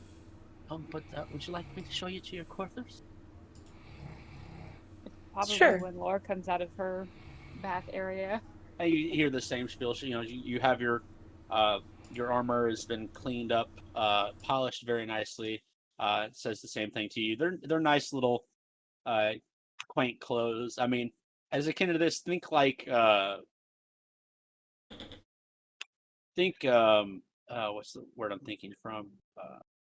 Recovery, rehab, retreat style clothes. Well, You know, she's nice actually, loungy clothes. she does actually have a few clothes from what was left over in the past. They and would be laid whatnot. out. You don't have to use them. They're just there. Said the same thing. I'm taking her to some quarters. Would you like to see what we have set aside for you? Oh, that would be nice, and I would also need access to a messenger. Oh yeah, I'd be more than happy to relay a message for you. She'll give a nod, and She'll take you down a hallway, and she said, "Right here's the bath. If you take a left that way, and that room at the very end of the hall, that's the king's study. And to the right, we're gonna go this way, and you'll see that gargoyle statue right there. That's where the visitors' quarters are. Follow me, and I'll show you." She takes you down that way. If you guys follow, and opens up. I was told that there are some males in your party, so what we did was there's this one's a conjoining room, and the other ones are there's a couple separate in the large one. Would you all like your own private quarters, or do you want to share? There is an adjoining door, but it can be barred off. so it's like has a central meeting room with separate rooms. Yeah. Something of that nature. Think like I don't know if you've ever seen if anybody's ever seen like the top floor of a hotel suite. Where there's like fucking 10 rooms. And I've had all a can be hotel like that. That's yeah, had two sides of it.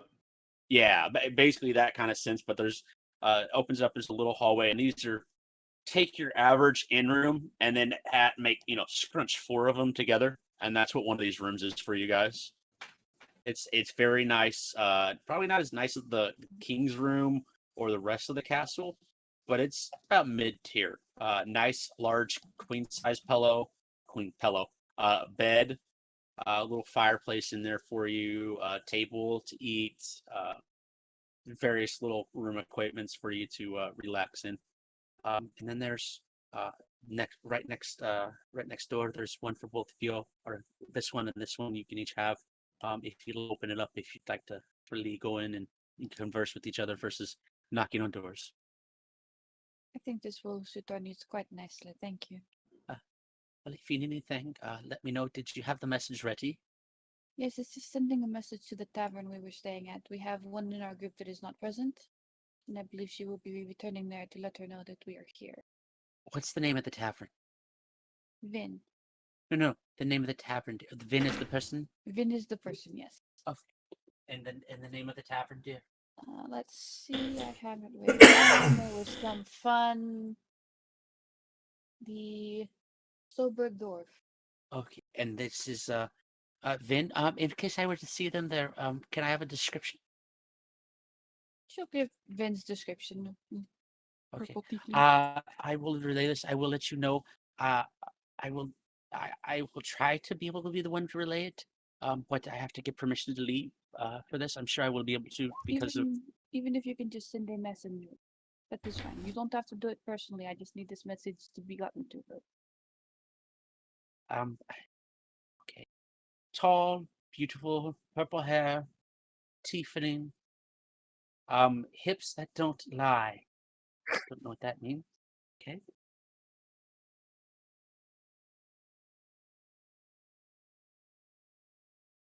Out of character bagging on each other. But Hey, I I'll didn't be say able it to. was a bad thing. If you need anything, there's a little bell in the hallway. Ring it, and another servant will be along. Your brother, if you're needing him, is down the hall in the room with the gray owl on the door.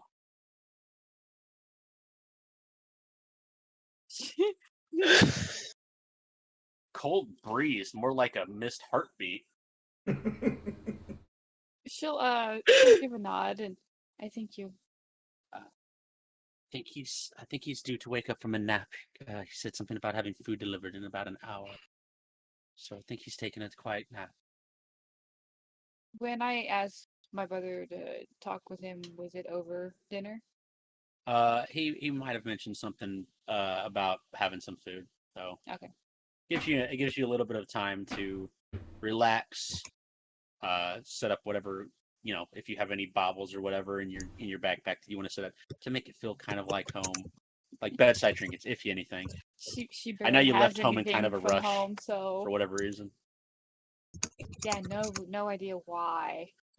No Not no like she was political coup. unconscious at the time, so But with that, Gaius and Grunk, you guys are in the studio, and about 10 minutes of after being in there, or 10 to 20 minutes of being in there, the same female dwarf that the ladies had met, and I believe the names have been relayed on Master Gaius and Master Grunk.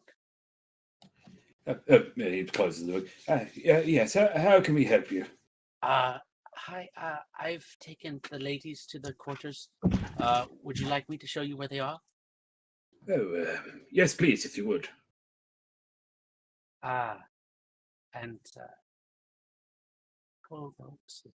are you rooming with him? I was supposed to deliver a dessert platter to him in about an hour. You want it in the room, Grunk, or do you want it out here? Little column A, little column B. Split it in 2 bags. Yeah, I can have a drawing reading snack, and then I can have a go to bed snack and a wake up snack. You haven't been drawing in the king's books, have you? No, and he pulls out his parchment in his colors. No, his recreation of the bath scene. Got you. As she opens the door for you and walks you guys down the hallway, she briefly describes the layout of the room. She's like, the ladies' chambers are over there. And then we have something over for you guys. There is a main door. She opens it up after you guys go in. This is the main door here. And in there, this is your room, and points it towards. You can use any of these 4 rooms on the side. They are quite large, so probably one would be enough. If you want to share a room, there are mediated doors that can be moved. It's really whatever you'd like. There's a latch at the bottom that could slide the doors to unseparate the rooms or to separate. Kind of like a sliding barn door kind of setup. What do you think, Grunk? You want to spend the night with the girls, or would you rather stay with this old codger? He thinks about it. Wait, I don't have to share a bed with a girl. Yeah, no, we're staying in here. All right, boys' night in then. Oh, well, if you need anything, let me know. I believe late dinner will be supposed to be. Have you ate yet? I think that's what the reason they said to make a late dinner. Looks to Grunk and seeing how probably he's been eating throughout the day. Something light for dinner might be in order. And I need some greens for Frosty. Frosty? He points to the mortar pillar on his helmet. Oh my. Yeah, yes, very well. She leaves, and about 20 minutes later does come back with a few sandwiches and a small bowl of leaves. Yeah, here you go. It's just a quick little thing I could muster up. Dinner was a little better than just sandwiches, but here's for Frosty. Eat up, Frosty. If you need anything, Grunk just takes his helmet off, sets it to the side, and just starts piling fucking leaves on top of it. So. Just dumps a whole cabbage head on there. poor Frosty. As you see Frosty kind of and just tiny little mortar pillar, caterpillar mouth just starts munching on a leaf. He's probably 20 minutes to get halfway through a leaf. Grunk's smelling a sandwich. What is it? What are the sandwiches, TM? Looking them over, it looks to be pastrami, some cheese on there, and some whey bread. Yeah, gotta stop munching as he's like happily nose in book. Which book? Would you just grab a random book, or probably one of the other books? The one on the hourglass stand, or one of the giant books? One of the giant books. I hadn't had a good read of Giant in a while, so he'd probably be curious about that. Do you know which one you would have grabbed? How about surprise me? All right. You grab the book on small boulders and how to throw them. The large one, the large boulders and how to. I believe it was what I said on that one. But okay, as long as it wasn't two giants, one cup. I mean, I'm safe. Yeah, and seeing guys read giants, one crevice. Seeing guys reading, Grunk's gonna try to emulate him and set his sandwich down, run back to the library, grab the biggest fucking book he can find, and drag it down the hall.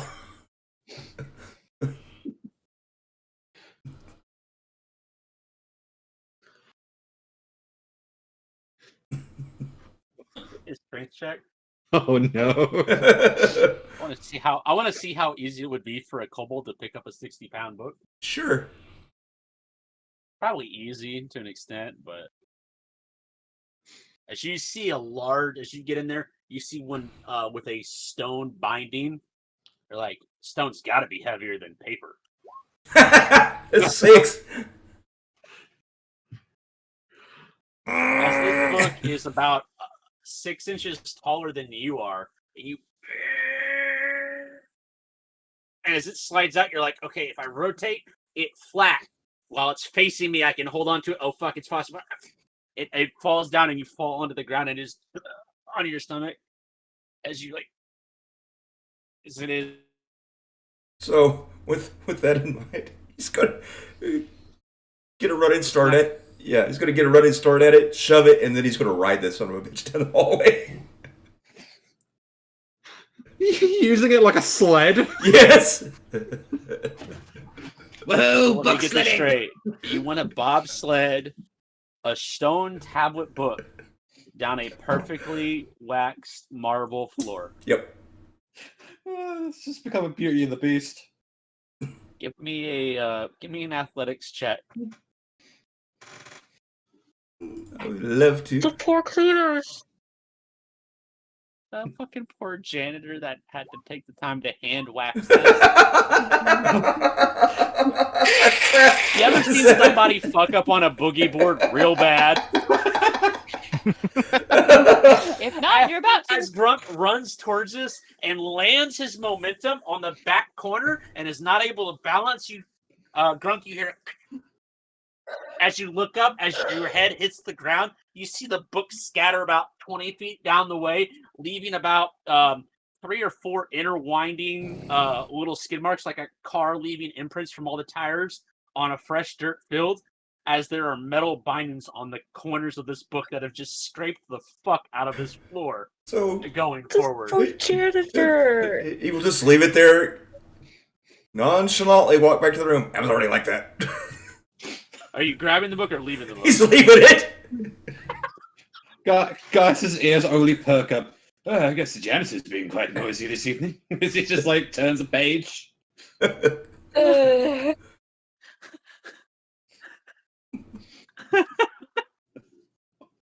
As someone who cleans and who has actually waxed floors, I won't Yeah. murder Grug. I did that to probably about 2,000 square foot of tile at the hotel. Somebody scraped my floor. I swear to God, I'd kick him out. So now you guys know what happens when Lore is not watching Grunk. Yeah. Everybody else is the terrible grandparent that gives them all the sugar. Yeah, so he just goes back in there, guys, picks the sandwich up, and starts eating it like nothing happened. Gaius, looking through that book, there are instructions in giant at the top, but the rest looks to be recreated cave paintings, like inked onto the paper, like somebody would have seen these. The first page is roughly translated. There is a common translation, and then the giant translation. Common, it says, find a suitable sized boulder. If you can pick it up and throw it.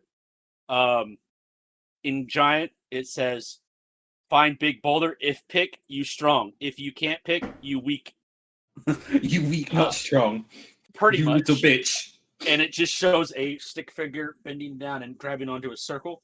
The next page, in giant, rock overhead, throw mean. In common, when you pick up the rock, find something you want to throw it at and throw it. Page 3. These are all on these pages. It's one page for all the instructions. Third page. If rock hit, go ahead. No, he just turns over and it just says in giant, I love how simple this language can be to learn. It's just and giant on the third page. It's if rock hit, pick up, throw again. If die, no throw. If live, throw. And in common says, rinse and repeat until target is dead. Their tactics are refined. Page 4. Giant bowling, and you see 10 little figures, and a heel, and a giant rock, and a stick figure. Step 1, push towards pins. In common, gently place boulder atop hill and push to roll down towards pins. And for the next 20 minutes, you look over the very extensive amount of giant sports that involve boulders. You know, I think I've discovered what blood sports are now. As there is, you see one akin to actual, like, American bowling, European bowling. Yes, I have seen the sport, so I know it. There is a shuffleboard type one that they have. There's a couple different sports that are all appropriately using large boulders. Does it have an interview with their top players? It's like on the side. There is one recap of a quote from a famous giant sports player. His quote is in giant, if first, no last. And in common, if you ain't first, you're last. So don't be last. And that's about the extent of the book. True wisdom at its finest. So you guys settle into your books. The ladies hopefully settling into their room. Maybe. I know you said what you were doing on there. Leandra, what are you doing in the room when you I guess you see her come out dressed? Well, she had complimented how pretty she was. Yes. When she's not huddled under the hood of her cloak. But we actually get to see her. Other than that, she's just more or less getting ready for bed. Okay. Oh, she does she will ask Laura,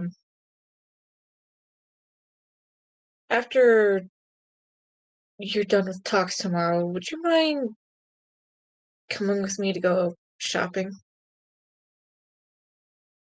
I can help you with that if you wish. Right. Thanks. And she just, like, awkwardly goes back to prepping for bed. I'd keep it near. I think I heard something odd out in the hallway a moment ago. I'm Not sure what it's it nothing. was, but Probably new sounds to a new place you're not familiar with. Or a kobold trying to boogie board a book through a fucking probably. hallway. But while I have to go talk to my brother, if you could keep an ear out for Grunk. He's been too quiet. And That usually moment when the parent realizes. and usually with kobolds, when you don't hear anything, that's when you start to worry. We had one You day know what, the that's entire fair. palace was silent. Let's just say that the cleanup took like 2 months. Oh, what did they do? We're still trying to figure that out. And that was like Lorelai, years it ago? would probably be more along the lines of what didn't they do? He's got the point. We're still trying to figure that out. It might be easier to list what they didn't do than what they actually did. The worst of the antics, something involving a bunch of flower shields and the side of the castle. I mean, you should have seen Ulish. They managed to coat him completely in feathers in one go. And he was a fairly large dragon. I don't know how they managed to get him to sit still long enough to do that. I'll be sure to keep an eye out then. Well, think of it this way. At least there's only one here. Another tribe.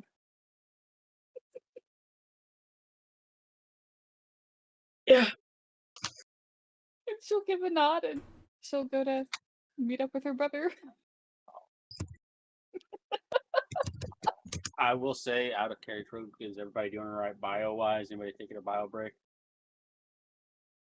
Do we want to do our break We want a to, little early? if anybody wants to take, if we want to take our break, our 10-minute break, real quick. Yeah, we can take it. Everybody wants to. Yeah, sure.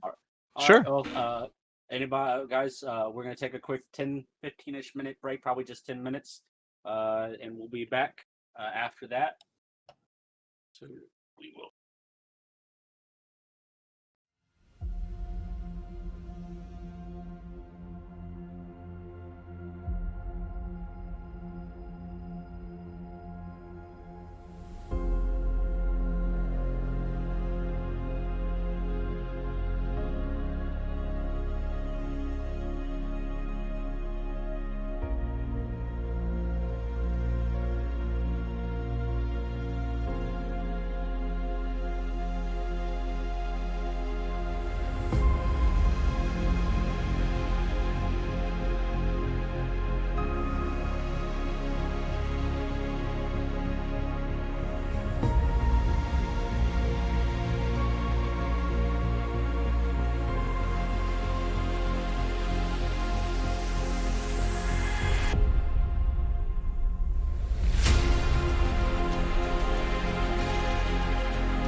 Hopefully in our 10-15 minute break, whatever YouTube desk agent was watching the video decided to leave. So we're back. Mind the burp, I apologize. I'm drinking carbonated non-monstered water. Carbonated flavored water. It's great. A good way if any of you guys need to try to get more water in your freaking diet is like the flavored water fucking works. Anyway, we left with everybody being explorative in their own ways in the castle. Some finding a nice way to loosen up. Is a nice bath. Miss Leandra did so. So did Loreline. Some found that boogie boarding 200 plus year old books down a hallway works as well. Giant Sports Illustrated was another way for guys to loosen up. As we rotate back to Vin, who is currently in a park with her date. Guys, for the past 30 minutes have sat and talked, and he's told you about his life aspirations. As you know, dwarves mature basically. Believe it is the same rate as humans, but in the dwarf culture, they are not considered, adults really until they're a little older. But he's actually in his early 20s. So what have you got? What have you got planned for the next little bit of time? Well, I've got war meetings with my friend. After that, I'm not really sure. She has to talk with her brother and decide what happens next. On to war?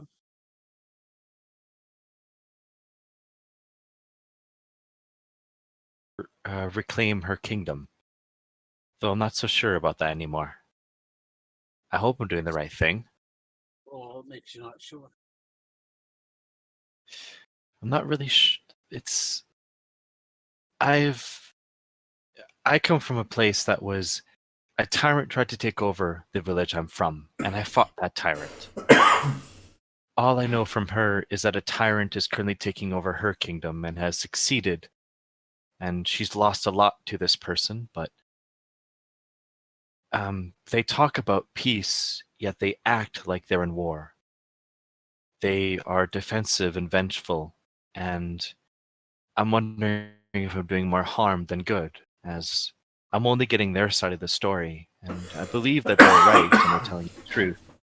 But her brother is odd. He murdered a man with no qualm about it, and her and him were talking about dredging a man's soul from the depths and asking him questions, and they were laughing about putting someone into a dwarven tribunal, which is how I was explained to me a very torturous experience. With the person in it, yes. People watching, it's bad. It's just it's kind of funny. Most of the time, the reason I say it's funny is most of the time indie crimes, depending on what they are usually slaps on the wrist and nothing comes of it. It's only really when the High King gets annoyed for somebody doing the same thing over and over, that's when he decides to get through the tribunal or send somebody through the tribunal. For example, there was a man who stole food from a market every day for like a month. And he kept getting told by the king, if you need food, just ask around for work. There's plenty of work. The guy didn't want to work. So the king decided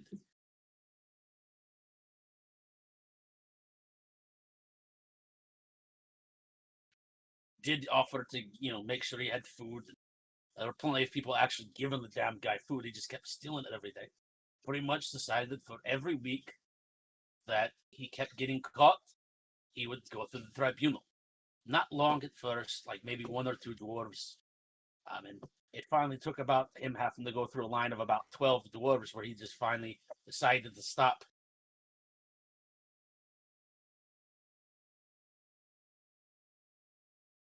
Steal food.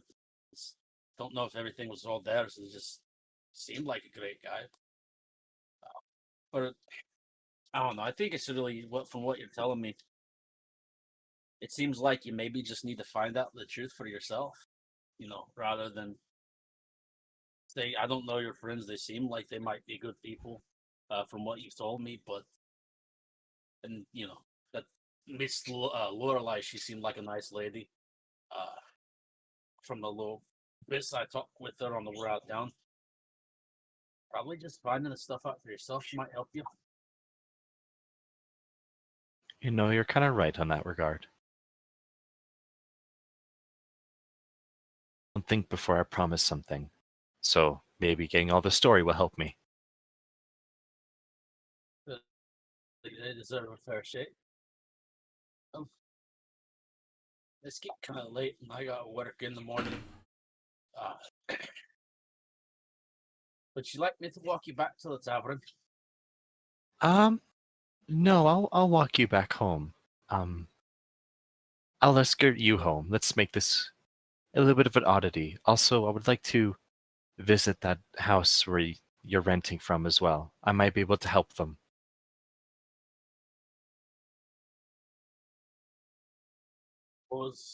It's late. You really want to knock up that hour?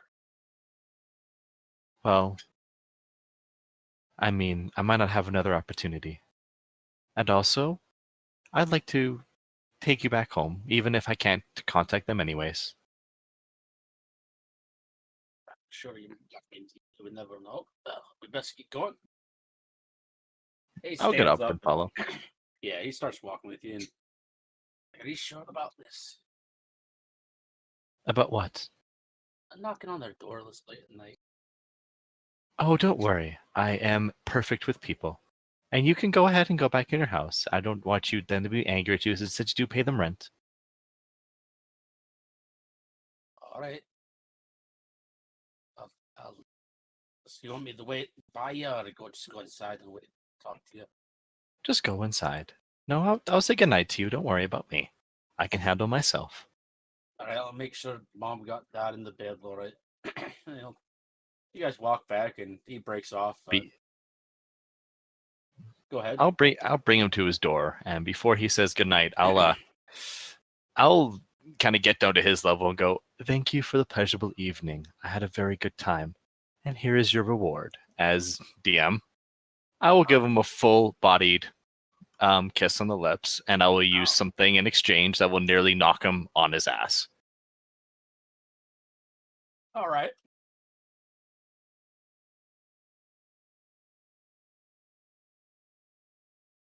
Please let him make a con save for me. What's the DC? The DC is... this is just kind of tell how he takes it. All right. Oh my.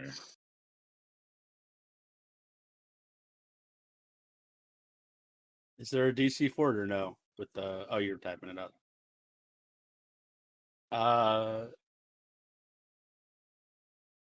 He got a 12, so he is very drunk on love at this moment in time. I believe some people in the industry call it horny. probably. So you're gonna come visit me after you talk to them, right? Not tonight, but maybe later. Later tonight. Gotcha. I'll go freshen the room up. And he will quite hastily run off. As I see him run off, trying to adjust the third leg, I'm going to head over to the other house. Oh, adjustment. And I'll knock on the door. All right. You knock. No answer immediately. Maybe about 3 or 4 knocks in, you go, all right, stop fucking knocking. You see the door opened by a grizzled Not as trim, beard as trim. If a dwarf can have an overgrown beard, it would be this guy. His is not taken care of as much as the rest. He clearly looks stressed and tired. Why are you knocking on my door this late in the evening, lady? I'm very Work in the morning. I'm very sorry. I did not mean to disturb you, but I heard from some people that as I kind of go hushed and go that your wife is sick, and I'm wondering if I could try my maker skills to make her feel better. All the clerics and stuff in the area haven't been able to do anything. What makes you think you can? I don't know, but I would like to try. Be quiet. You have any kind of credentials like from a temple or something? No, I'm not a cleric of sorts, but I do know how to heal people. I am I guess, a traveling philanthropist. I was told. If you ever heard of me, I am the matron of the woods. You don't know if it's because he's tired and just being woke up, or if he's completely dumbstruck. He doesn't look like he's ever heard of you. Not with a 6 on a G check. Look, I don't know who you are, lady. It's really late. He starts to close the door. I need to get my rest for work. All right. Could I try you at a different time? Give me a persuasion check. Okay. I'm good at this.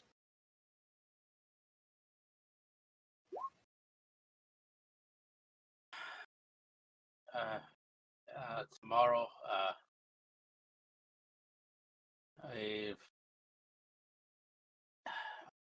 would it help if you had an assessment? Like if you took a quick peek or something, you might be able to do some kind of research. Yes, that would be that'd be very beneficial. Come inside, but just be very quiet. My girls. I met him yesterday. They're very cute. Yesterday. No, sorry, today. My bad. Time is. I can't really see the sun down here, and I'm not used to being underground. I understand. Very quiet. He opens the door for you and slowly shuts it behind you. And you're led down a little bit of a hallway, and he kind of strikes a match and lights candle for you. Most of the time, she's catatonic, knocked out. I apologize for the smell. Here. And he holds up a handkerchief. You might want to cover your mouth. She's alive. She still eats stuff. I may not feed her, but she eats. I don't know. As he opens the door, a rancid smell overtakes the room. It's almost the fact if you thought maybe he was overreacting a little bit with the smell, but as soon as it opens, you're like, and you go to cover your mouth and your nose as you go in. You see laying on the bed a white-faced dwarf, almost as pale as snow. You see the shallow breathing from her chest, and you see greenish pustule spots across her face and down her arms. You see her hair. You know how when hair gets really, really dry, like almost like there's no oil or moisture in it? Her hair is like that. Her bone structure is probably doing all it fucking can to hold up what's left of her body. She's starting to become really shallow in body structure. Just with seems to be maybe the food is satiating her just barely enough because whatever the body has left resource wise, it's not. I don't know how much longer she's going to be around, and I don't know how to break it, girls. I think she's just taking a really long nap. I don't let them come in here. No, that's fair. Children don't really understand the greater things of disease. You're doing well with her. Just let me check. And DM, I'm gonna begin looking her over, and the green pustules, the hair, the skin. I'm gonna like open her eyes and see her eyes. I'm gonna try and figure out what exactly this could be. Maybe a plague. As you open her eyes, you see they're glossed over with a goldish glow.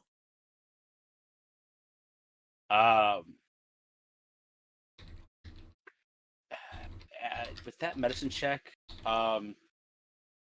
you're fairly certain that her internal organs are starting to shut down as she is starting in some spots. She is starting to show a little bit of yellow. Never a good sign, especially with color disappearing from her skin of the blood. As weak as her body looks, with a 22, that 22 on your medicine check. Unless this is some kind of new plague, you're fairly certain that maybe a little bit of research you might be able to figure out what it is, but it's nothing off the top of your head that you're sure of. The golden glow, that's not natural. I know that. No, it's not like a glow like an LED, like for us an LED or light bulb kind of glow. It's like like a jaundice type color. Oh, okay. So the Yeah. eye whites are yellow. It's not glowing yellow like it would with magic, for example. No. Okay. Like so her eyes are glossed over like a cloudy goldish color, and there's patches on her skin that resemble like jaundice type stuff, like the jaundice in the eyes. Think when you bruise and it's kind of yellow or gold in that spot. There's patches of that across your skin. Let's go over. I'll just and DM. I'm going to I'm going to take out a little kind of like a cleaned okay. Do you have any alcohol by chance? Strong stuff, very very strong. And a small knife. Why? Because I want to see what's inside the pustule. Nobody else had to? Why do you have to carve up my wife? No. If you've never heard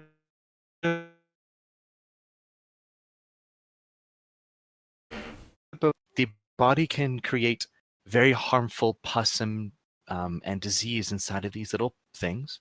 In order to get rid of it, sometimes you have to do a little hole and squeeze, and it brings out all the bad material. I guess you've never really seen that before. So what do you need the alcohol for? So with the alcohol, if I put it on the knife and I clean the knife afterwards, it disinfects sterilized it. And then so I don't create more infection. You understand? Yeah, I can get you a knife and some alcohol. And he heads out the room. And he comes back about a minute or two later, carrying a small bottle, and he holds up to you a butter knife. Here. That'll work. As a DM, I'll disinfect the butter knife, and I'll use the serrated edge to cut into one of the pustules. All right.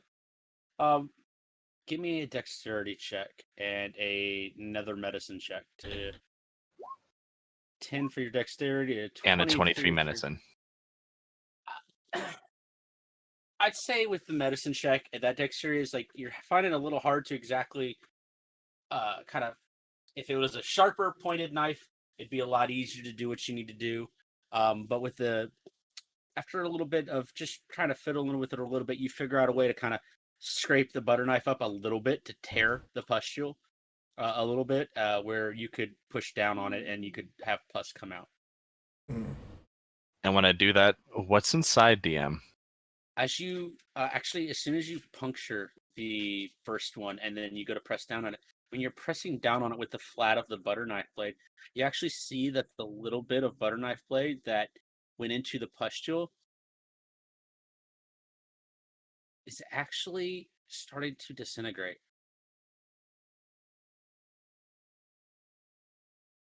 That's and as weird. You see the pus come out, you start to see it ooze out onto the skin, and you see smoke coming off of the skin. I'll begin to wipe it away, DM, as quick as possible. With what? My hand.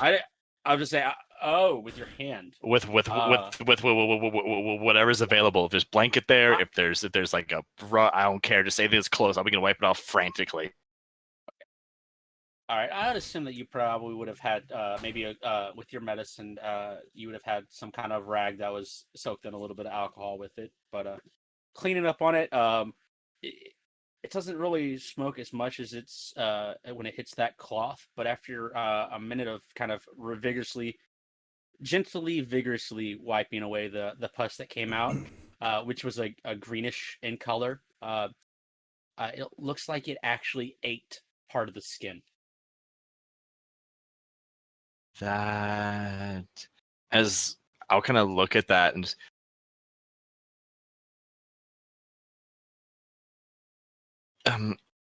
how long has she been like this for? Don't know. Month or 2, 3 maybe. I ain't been counting. I've been just trying to survive. I get that. No, I get that. But I know it's late. But if you can, did somebody visit you before this happened? Did she visit a friend? Did she eat something? Did she feel odd or tell you something that was very odd that day? Did she feel like something was just anything at all? It could be so minute a detail, just something that was different or new. Come to think of it, this rather tall elven fellow came and visited. I only remember it because it was a little odd. He only had one hand and needed help with carrying something inside. What was his name? I don't really recall.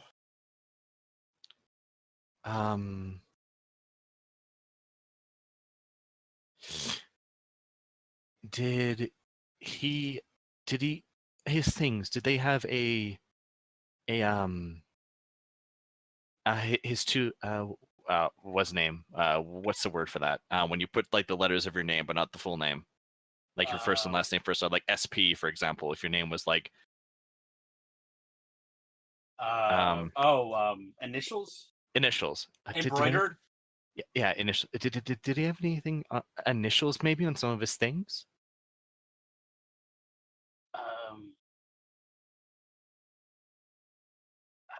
If so,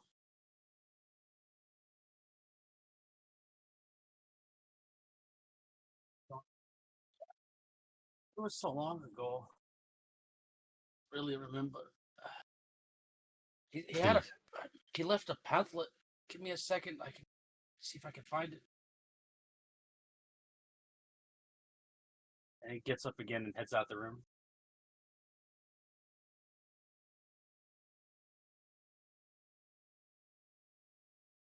And about 10 minutes later, comes back in. Trying to find roll 20 note, or my Ansdon note.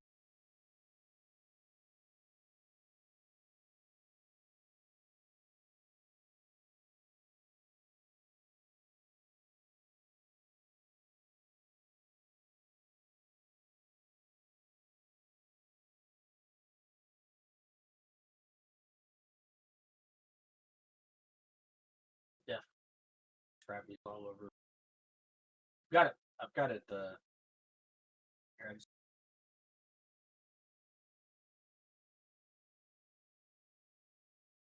Apologize.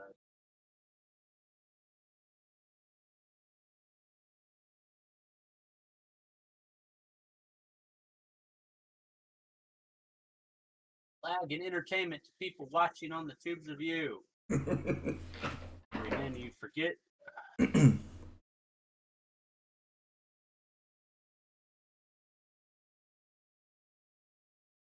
Sure, I know the initials, but let me go I'm sure a lot of you know this. confirm for you here. Out of character. Freaking initials. I believe it's SSV. SSV. Out of character. That was told to us, and is it SSV DM?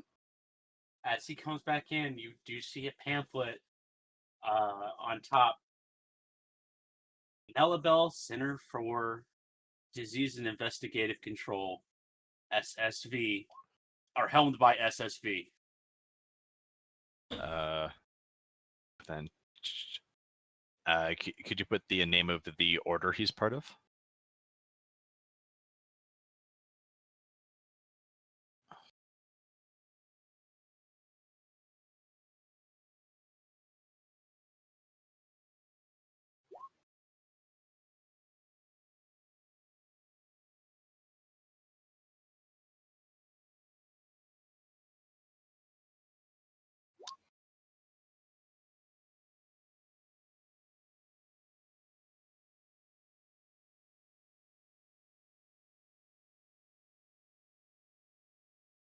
Okay, I'll looking at that. As you open it up and look through it, you see a little brief history about this center that was started about 4 years ago by an uprising doctor in the city who became good friends with the crown and actually became one of the best things that happened to the city on many a disease that were found and cured by this doctor, earning him great renown in the city, and decided to help stretch out to the more unexplored areas and let the lesser medicined areas learn of proper medicinal techniques in the all for the pursuit of the main course of action that the NCDCI has: research. And then you see under SSV a quotation by SSV: research for the greater good. There's a pause, and she goes, "Thank you. This is really helpful. I have a colleague or a friend who's very well versed in a lot of knowledge. Now, I want to tell you this now. I'm going to try my very best to cure your wife. But I do want to tell you that this is not natural.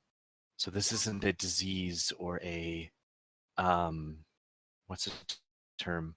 Like something you catch like a cold. This is something I believe is magical." Check. Perception? Mm-hmm.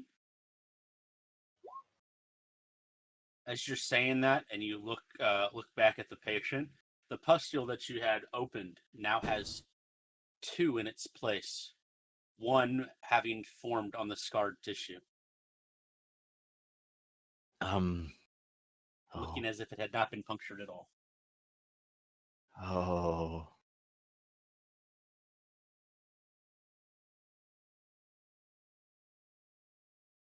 Give me an intelligence check. Yeah, that nice 23 perception right there. Sure. With my intelligence, I will give it to you as a 19, DM. With that, you do know that the nature of that acidic, whatever it is, the pus, whatever it had, certain potions and poisons and stuff can be acidic. Yet there are certain types of glass that have been made to contain those. You think that maybe if you lanced one of those properly, you could get some of that into one, and maybe it could be able to contain it, so you could look into it more. I'll kind of look at him and I'll say, I'm about to do something that that might be a little bit odd. I need to take some of the material with me so my friend can see it. Also, when you're working with her, do not allow those things to be pierced in any way or touch it. Do you understand? Yeah, I'm always sure just roll her over so she doesn't get sore on one side, you know? No, I understand that, but just to warn you, this is something that's very contagious. So just be careful. Don't let the material get on you. So if you can, wear some gloves, maybe. No, I'm very cautious as he goes up to scratch his hand, and just out of the corner of your eye, you see something very small on his wrist that you are fairly, with that perception check on there, I'll use that as the come. You're very certain that is the start of one of those pustules.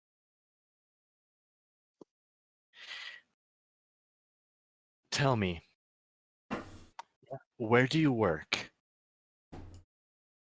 The mines. Uh, I help clear out pathways and such.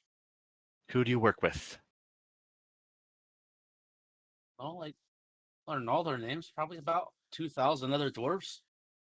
In close proximity? Yeah, it's a mine. It's just it's really late. We have to have all these questions right now. You're not going to work tomorrow. As DM, How am I gonna pay for my kids? Yeah. No. As DM, I'll Mhm. bring out my coin pouch and I will hand him 70 gold. You're handing him gold. No, I'm putting the pouch on like this space. You put the pouch onto the end table. As I put Want it to make there. sure you wanted to do that. Yeah, yep. As I put it on the end table, I'll go like, this is for food for I don't know how long, but you will not leave this house.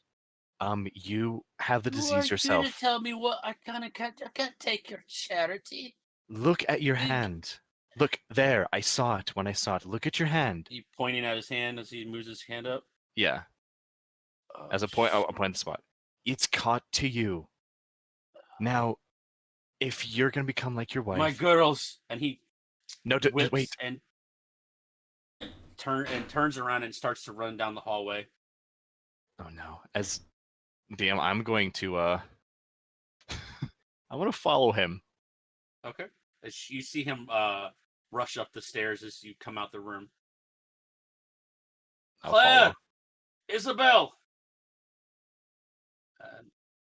Get up the stairs, you see him burst open the door, and you hear a loud, beltering scream. He screams out, "Oh my god!" See him light the candle in the room, or with his candle. As you come into the room, the clear faces of the daughters that you saw earlier today are completely covered in boils. Same demeanor and skin. The only thing that's different between the mother and the daughters is they seem to have more. It doesn't seem out of character. It doesn't seem like their body has much time to eat away at the nutrition. They're more fuller. You know what I mean? But they are covered in these pustules. I don't know how to understand how this happened. It'll I just kept them away from her. stop. Stop. Calm down. Don't worry. I'm gonna help you here. But you have to stay here, okay? I will be back. But you must stay here and you cannot leave. Do you understand? I'm losing my whole family. What? I'm losing my whole family. No, you're not gonna lose your whole family. You have my word that you will not lose your family, but you have to promise me you will not leave this place. You will bar your door and you will speak to nobody. Another persuasion check. I mean, he's at this time he seems he's real jittery. So give him a negative, not too crazy.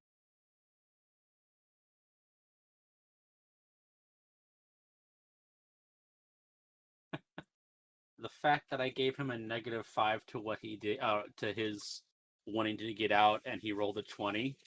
You just met the amount to be super persuasive to him. So it's like, all right, I think your wise is probably for the best. You should probably go tell the king. Their doctors up there. Yes, no.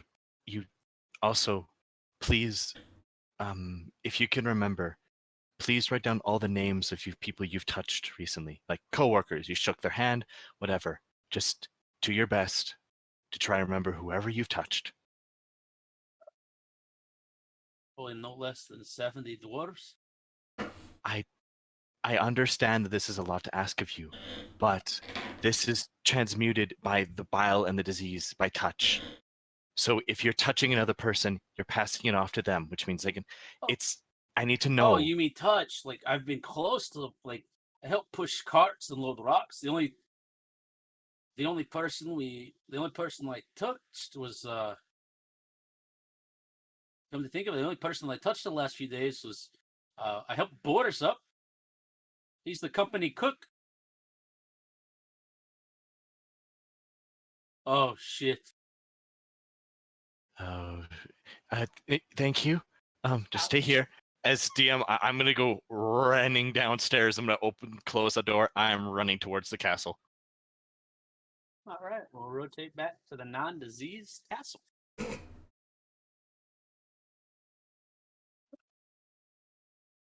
Page 65, guys. You know, I wonder if Ed is having a nice date right now. She must be having a wonderful time. You wake up and look back at page 65. It depicts two large giants on a large tree log on water. And in giant, how not take bath and win. Common. The giant that stays on the log longer wins. The one that falls in the water loses dominance in the tribe. You know, some of this is actually kind of enlightening. They have such a rich culture. And looks to see how many pages it is of their actual tactics coming down here of their sports. It's probably like 65 pages of it are sports. But looking at it, you can see various learning giant was a boredom day one day. You figured, I'll learn a new language.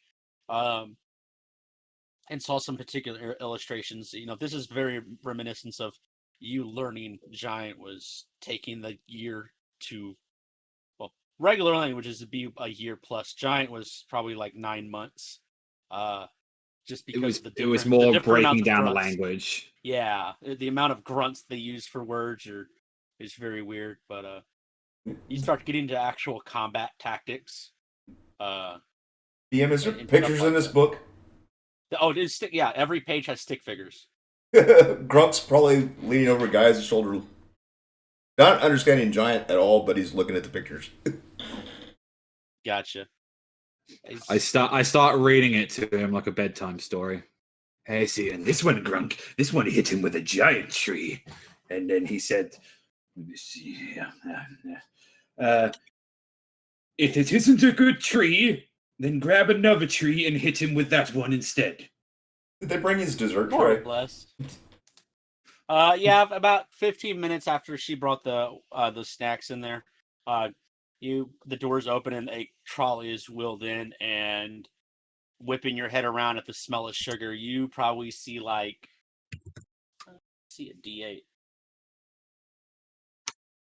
7 different trays. Jeez. There on one tray you see powdered sugar on French toast.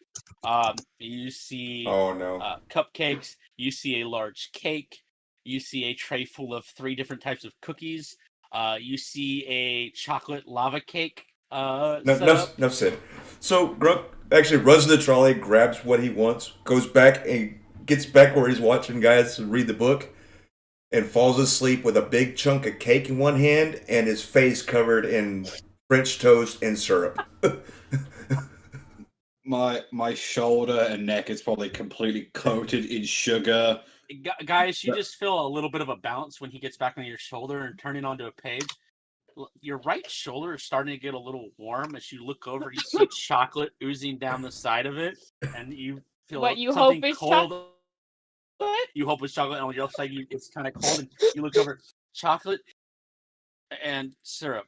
Oh, bother. Oh, another bath might solve that. Page 66. Page 66, and I imagine they probably left me a little bit as well, like just some tea. I'm just there, like just sipping. There's these harder, there's harder crumpets for you. Thanks.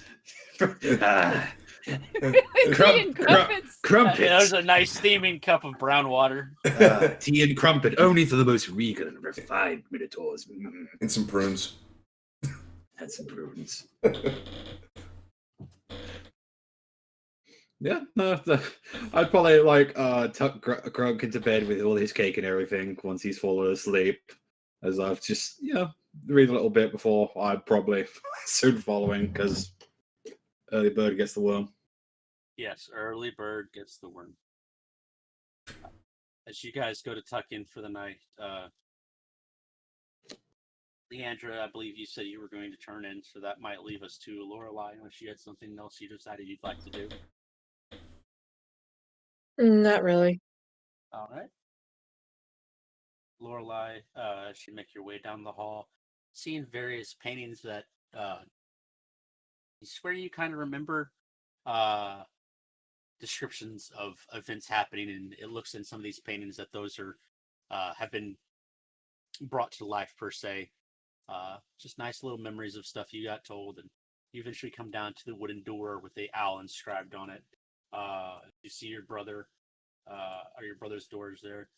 Uh, it is lightly cracked open, or partially cracked open, and you see your brother writing furiously into a big piece of parchment. And looking over, you see about four or five books on the table he's at. She takes a moment to compose herself, knowing what she's about to pretty much tell her brother, and takes a deep breath and kind of gives a light knock on the door. She kind of pokes her head around it. Yes. Sister, how are you doing tonight? He kind of closes a few books and rolls up the parchment.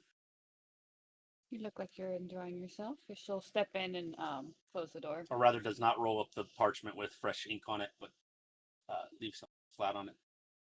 Fresh ink does not dry that fast. Does not. What is it you wish to speak of? Well, how does all this go? I know that you've had more time to get things situated. Well, I've spoken with some of the elders and lords.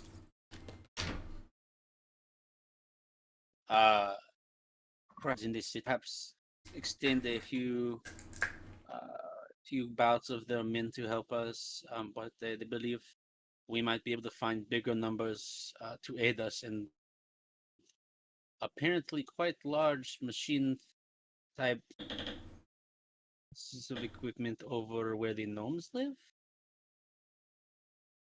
and potentially greater numbers.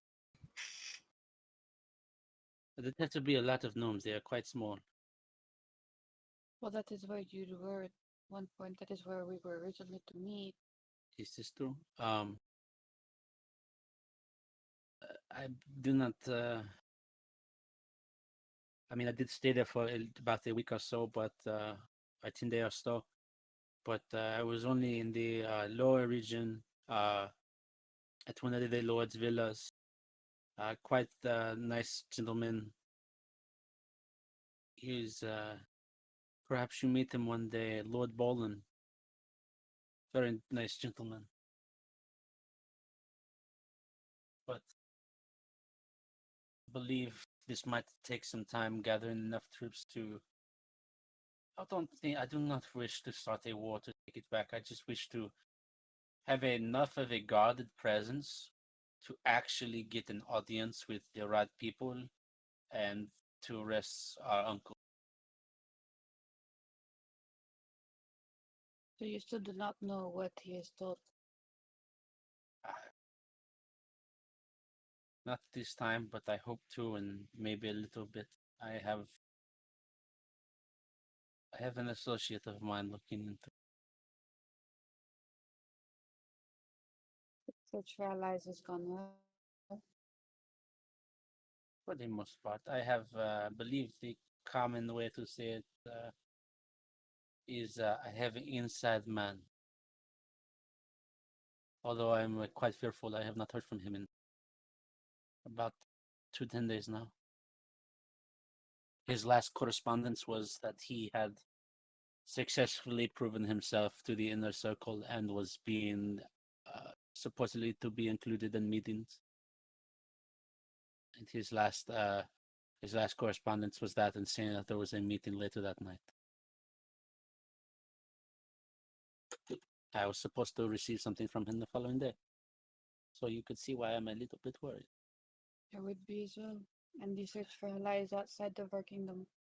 I've tried to send messages to him, but you know how there are certain portions I'm afraid I don't know if there are certain portions in the castle where some kind of magic has done what the king has said. I don't. The king King Cormac has said about the drow cities. I don't know what Uncle Tion might have been involved with. Do you think he is working with the drow now? I have no. I do not mean that since I do not know if they have gotten a hold of some sort of magic. It's very, very weird. I feel for the worst. I do not know because I do not know. I feel like maybe if we get a hold of we get allied with some of the gnomes, that maybe we might be able to take care of business. Because I feel like this entire endeavor is going to have us working a lot of time over. What do you need of me?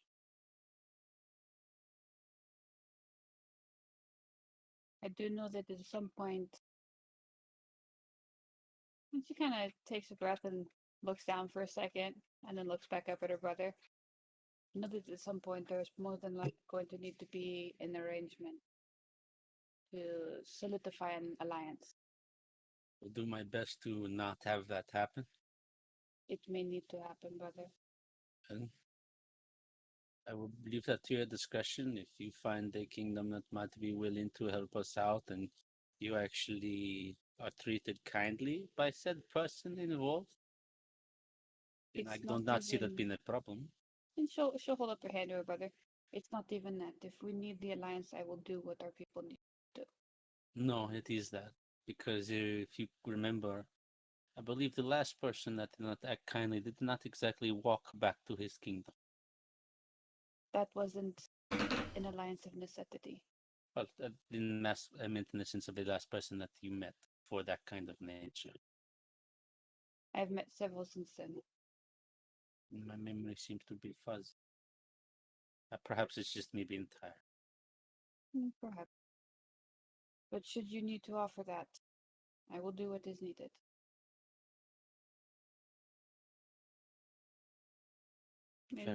Looking at her brother would know that she is dead serious about this. Oh.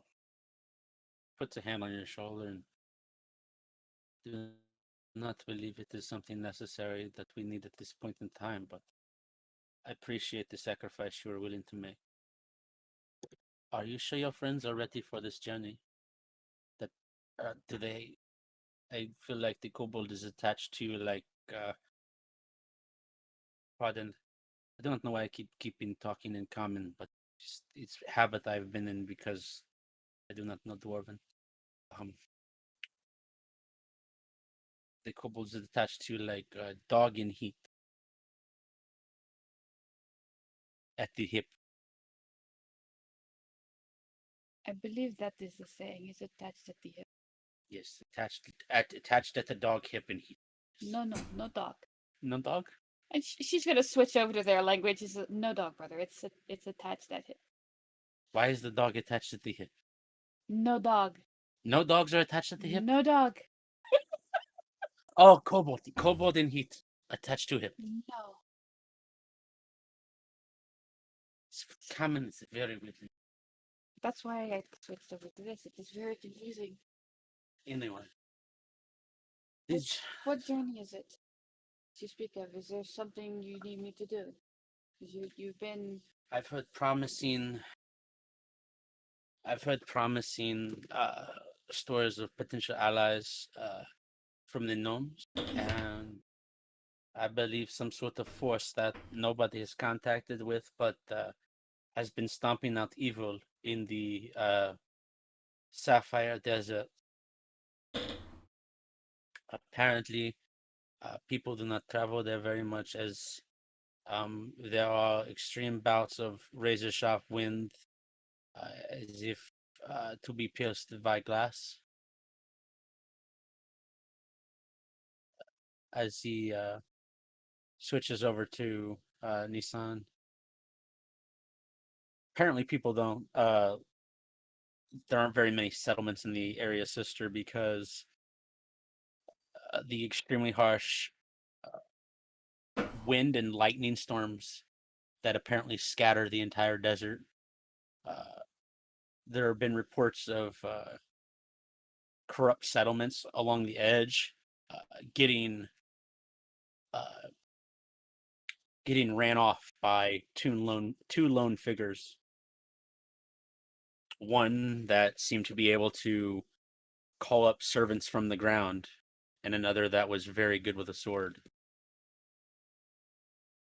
Axe, if I remember correctly, Well, out of character. axe or sword. I believe. I thought it was a sword. Was it not, Pan?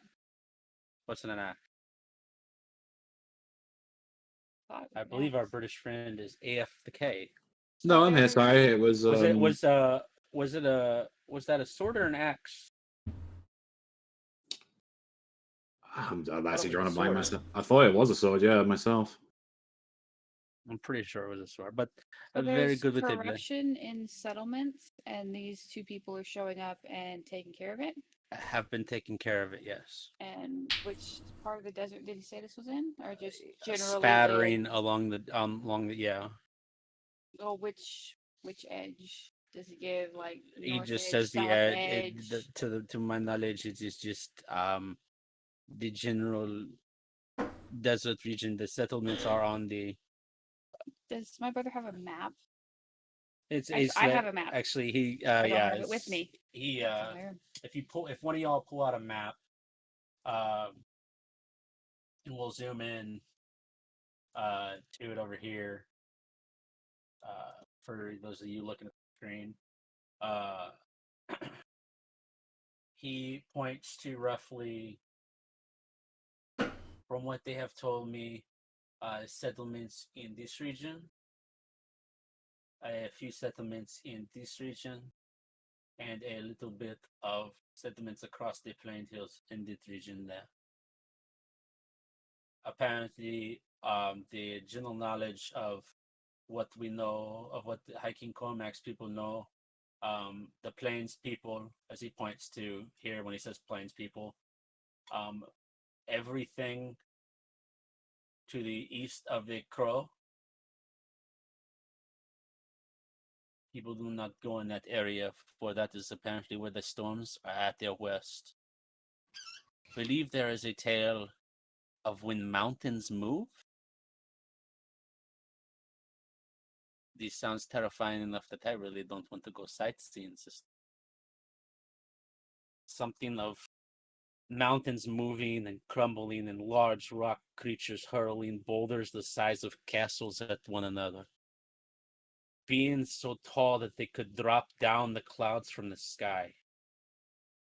And reports of an ancient dragon so old it dwarfs time.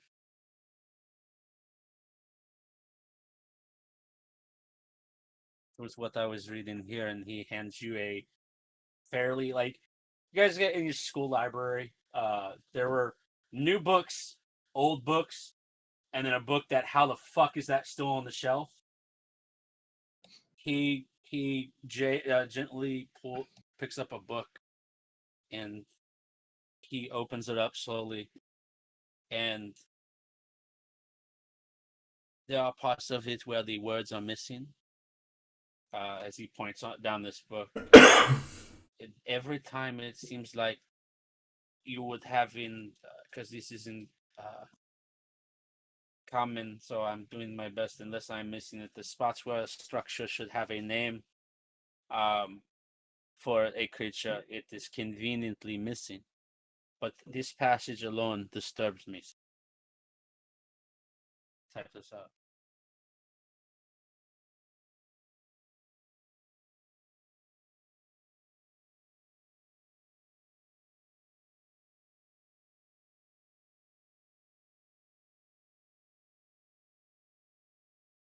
Unknown grew to such a size that even the mountains bowed.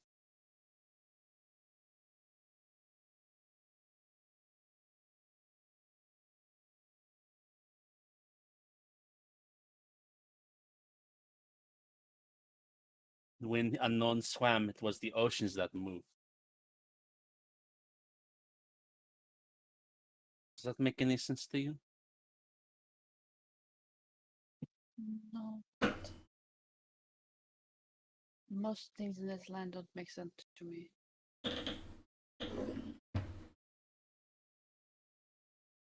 And the thing that about this is other than words missing, this is just this. I don't know if this was a joke book or what. He rotates moves a few pages back towards where the end would be, and it looks like there's about 4 or 5 pages that are missing. It's not even a complete. It's an incomplete history of the desert. As he just drops the book back onto the table. This book is referring specifically to the desert.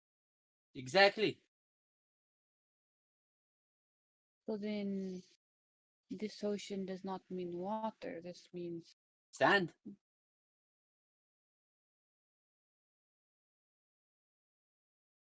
Apparently, the entire desert is blue sand.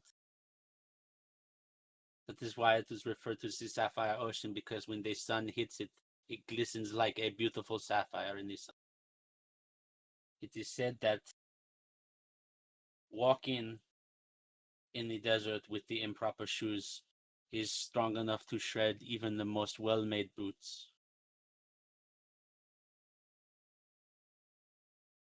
And coming out of a storm without the proper face coverings is said to make one's face look like jerky of beef.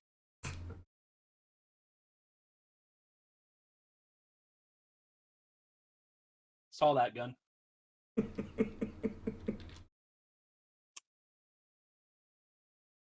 I'm not gonna make that comment. I'm not gonna comment on that. So she'll Ass shot by a fucking buckshot. she'll look to her brother and so these are the only two places you have issues right now? I don't understand why you are looking into the desert. I'm not really at all concerned with the mysteries of the desert. Is these two peoples that are supposedly destroying corruption in villages or whatever is supposedly going on? Maybe everybody has a price. What are two mercenaries going to do to help us? I don't know. I merely am wanting to obtain any kind of allies that we might be able to. The only other people is, I mean, in this part of the world, there when it points over here, right here. This is apparently a very, very large orc population. Over here, as he traces his finger in a circle around this desert portion, is a very large human population with tieflings, mostly traders and your spices, certain kind of silks and fabrics. King Cormac has instructed that if we are to go anywhere near the dark plains, to not go anywhere near Florida. Nothing good apparently ever comes out or goes into Florida. Told me if something bad could happen that you could think of, it probably happens in Florida. Out of character for anybody watching, yes, I'm a terrible person. Completely trashing Florida.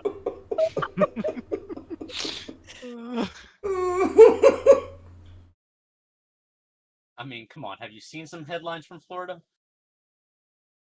Florida man eats bar of soap to see UFO. Okay, that probably is. Just ate a bar of soap. Methigators, man. Yeah, but I mean, he's from Oklahoma. It's different. Same, but different, but still the same. Tell me, brother. Do you need me to go to try to speak with the gnomes, or do you need me to go try to make contact with the elf? The drow? Whichever.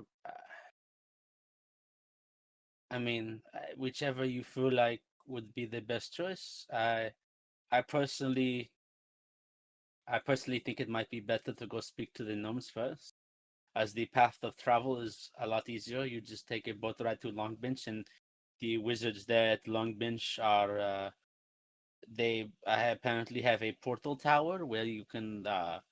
I got to see it briefly. They teleported me and a couple of my companions to the no man's land. But I believe you have one in your party, Gaius. He's from the Longbench area, no? I am unsure. This just strikes me as a studious enough person to have been taught his magics there. He did mention teaching at some point. From my knowledge, that is the place to teach if you're anybody of teaching. I met a professor, Iran, there. What was the pronunciation? Very well.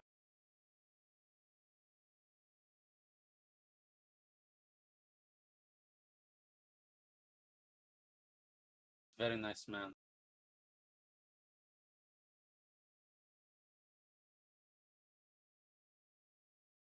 But anyway, it is quite late. And give me a perception check. So, As slightly happening in the background, I imagine at this point, Vin, you just getting back to the castle. You're not stopping for any fucking guards. No. Just wanting to get in there. No. If they try to stop me, I'm just saying I need to speak with the king right now. As you hear a large, so you actually wouldn't hear it from enemy halls you're in. Briefly from where you are, you do have windows, and your brother just has a few of them cracked open to have airflow. You do hear a lot of clankering and some dwarves shouting. All right, stop with that! You can't have an audience with the king. As Vin, you haven't seen this rotation of guards, as this is the night shift. Stop her, intruder!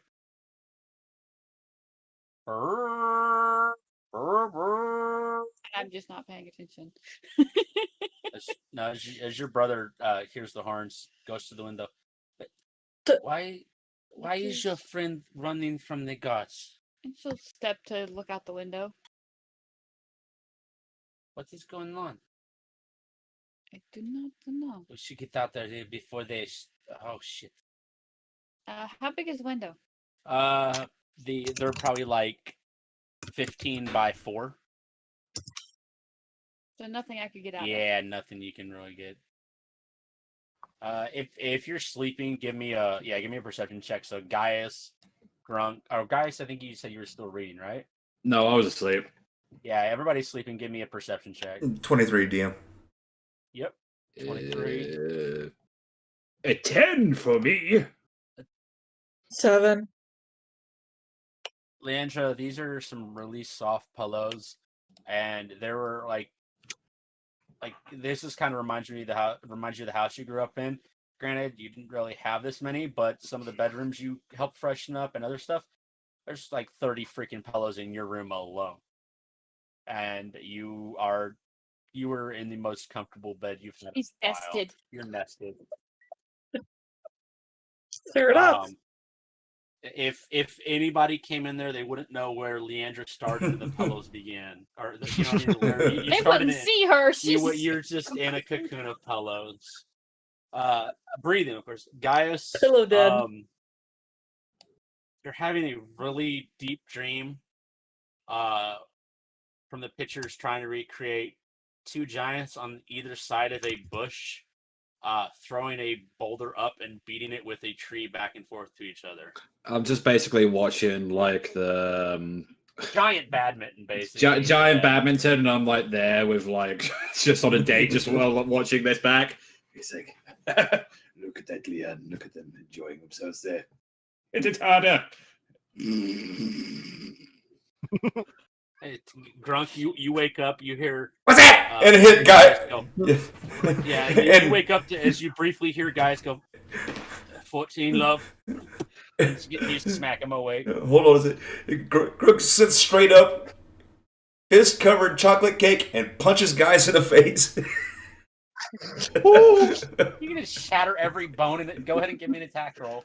I'm pretty sure my mage armor's got off at this point, so this is going to be an interesting hit.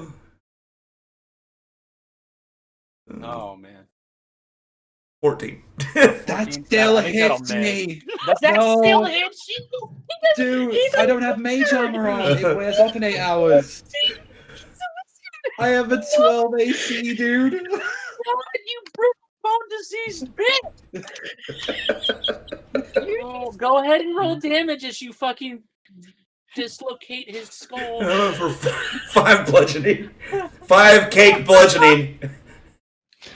Stop, drop the fireball! It's just fucking right down. Yes, I knew that was coming. Remind me, are you in your room or in the library? No, we're in the room. They took one book with them. So you're firebolting? Stop, don't Just- firebolt. That's what he just- does when he wins.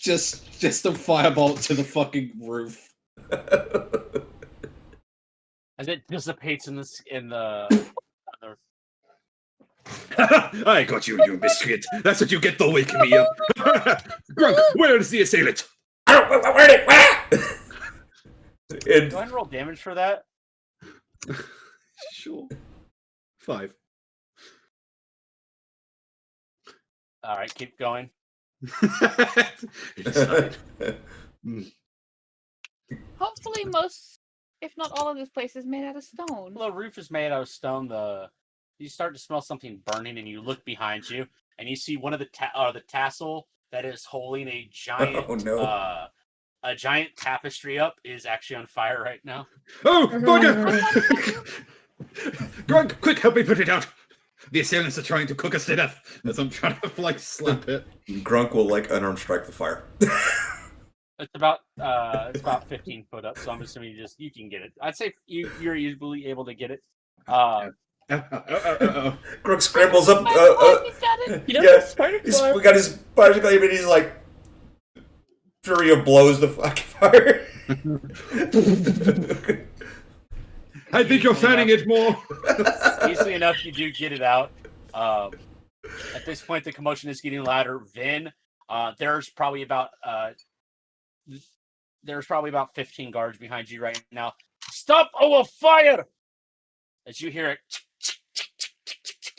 and the familiar sound of a crossbow getting cocked. While this has been going on, could me and my brother have been making our way? Yeah, you guys having seen what was going No, on. at this time, you guys are at probably about midway of your hallway out, and you hear a large amount of commotion in Gaius and Grunk's room. And I'm more worried about getting. oh no, I got you. You are not in the same little jaunt of the hallway as they are. They're probably about a few doors away. Hearing that behind you, what do you do? I'll turn to him and I'll look. I am sorry for barging in here. I am friend of Lorelai and her brother. I need to speak to your king. Your city is currently having a disease and you must go into quarantine. You're talking about a disease. We're perfectly fine. No, you are not. Let me talk to the king and his doctors. If you don't know what I'm talking about, let me talk with them. Time you hear a large bang on a door as a door comes out, and you see a pink outfit, bedrobe, and a nightcap, and a small little gnome waddle. The fuck is going on at the crack? What do you blibbering idiots have crossbows pointed at me? You know her? Of course I fucking know her! Back to your post! Kind of oh fucking okay. You know this is one of the aides that was with King Cormant at the impromptu town meeting where the fake Paul had been assassinated. What is going on, dear? It's so late. I'm sorry to bother you very much, but I need to speak to the king very quickly. You guys are currently sleeping. No, but this is important. You guys have a disease in your city and it is spreading. I need to talk with him. We need to start taking measures. What proof you have of this? She goes, I must talk to your physicians. Do you remember the Morrison family? In which district were they in? They were in the district. They would have been in the they were in the Promenworties. I will put that in there for you. The Promenorsi? Oh wait, no, not there. Sorry, that's the wrong one. They would have been in the lower Anvil quarter, the common quarter, basically. Lower Anvil. They're in the Yeah, lower. the lower Anvil quarter is essentially where the mine people work. The Anvil quarter people, where they live for the ones that work there. But it branches into the common quarter, which is the rest of the general public. Okay. See. In the lower Anvil quarter, where the miners sleep, the Morrison family there. The wife has a disease with boils and jaundice-looking symptoms. Oh yeah, the one we couldn't figure out. That is not a What natural. about it? It is transferred by touch. The boils have a acidic bile inside of them, and when you touch them, you're afflicted by it. The husband has signs of the disease, and now the daughters are afflicted by it. But that's nonsense. We've had dozens of clerics look at her, and granted they couldn't find anything out, and none of them are harmed. Because they did not touch the boils, the inside, as you know, I can explain. I lanced it. It came out. It is acid. It burned. As DM, I will show him the butter knife. It burned. Do not touch this. It burned. The knife through a bit, and the skin which the bile touched turned into another boil, filled with it, and looked like it was not lance at all. Oh my. That's not natural. I have been around disease before. This is not natural. The body should be dissolving if there's acid inside of it, but it is not. It is carrying this disease, and now the daughters have it, and now the husband is afflicted by it, and he works in the mines, and he helped a man up before in the last few days that cooks for the entire company, and is transferred by this touch. So do you understand?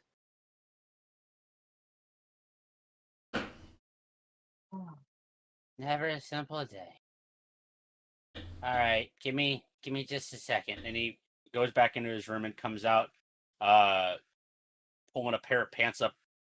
Basically still wearing his nightgown, but pulling a pair of pants up and pulls some suspenders over his corner. What's up?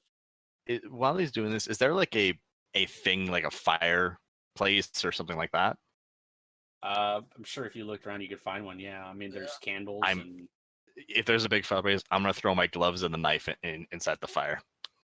Are you sure you'd like to destroy your only evidence of this?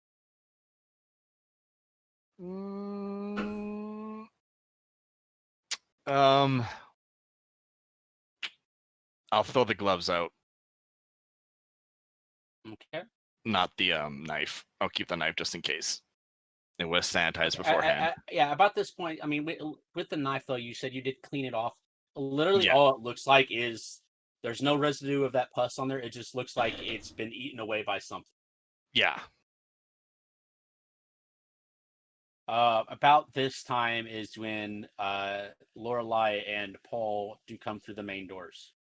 And they're a little bit in a rush as you see them coming out, and Paul kind of looks bewildered when he sees no guards around. What is going on? Why were you chased by guards? What happened? I'm fine. Just a misunderstanding. What is the means for the rush in the middle of the night? Did you send her a message or something, or did you need to talk to? No, I left a message at the tavern. I assume you got a message then. No, I'm here to speak with the king. The city must go into lockdown. What lockdown? Is there an attack? No, there is a disease spreading.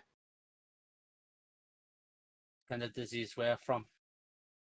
I don't know. It originates from the lower Anvil quarter. But I know where it came from. If there's nobody else here, I'll look around and go, Lore, do you remember that Wix person we found? Do you remember that box with the initials? You need to sit and think for a moment.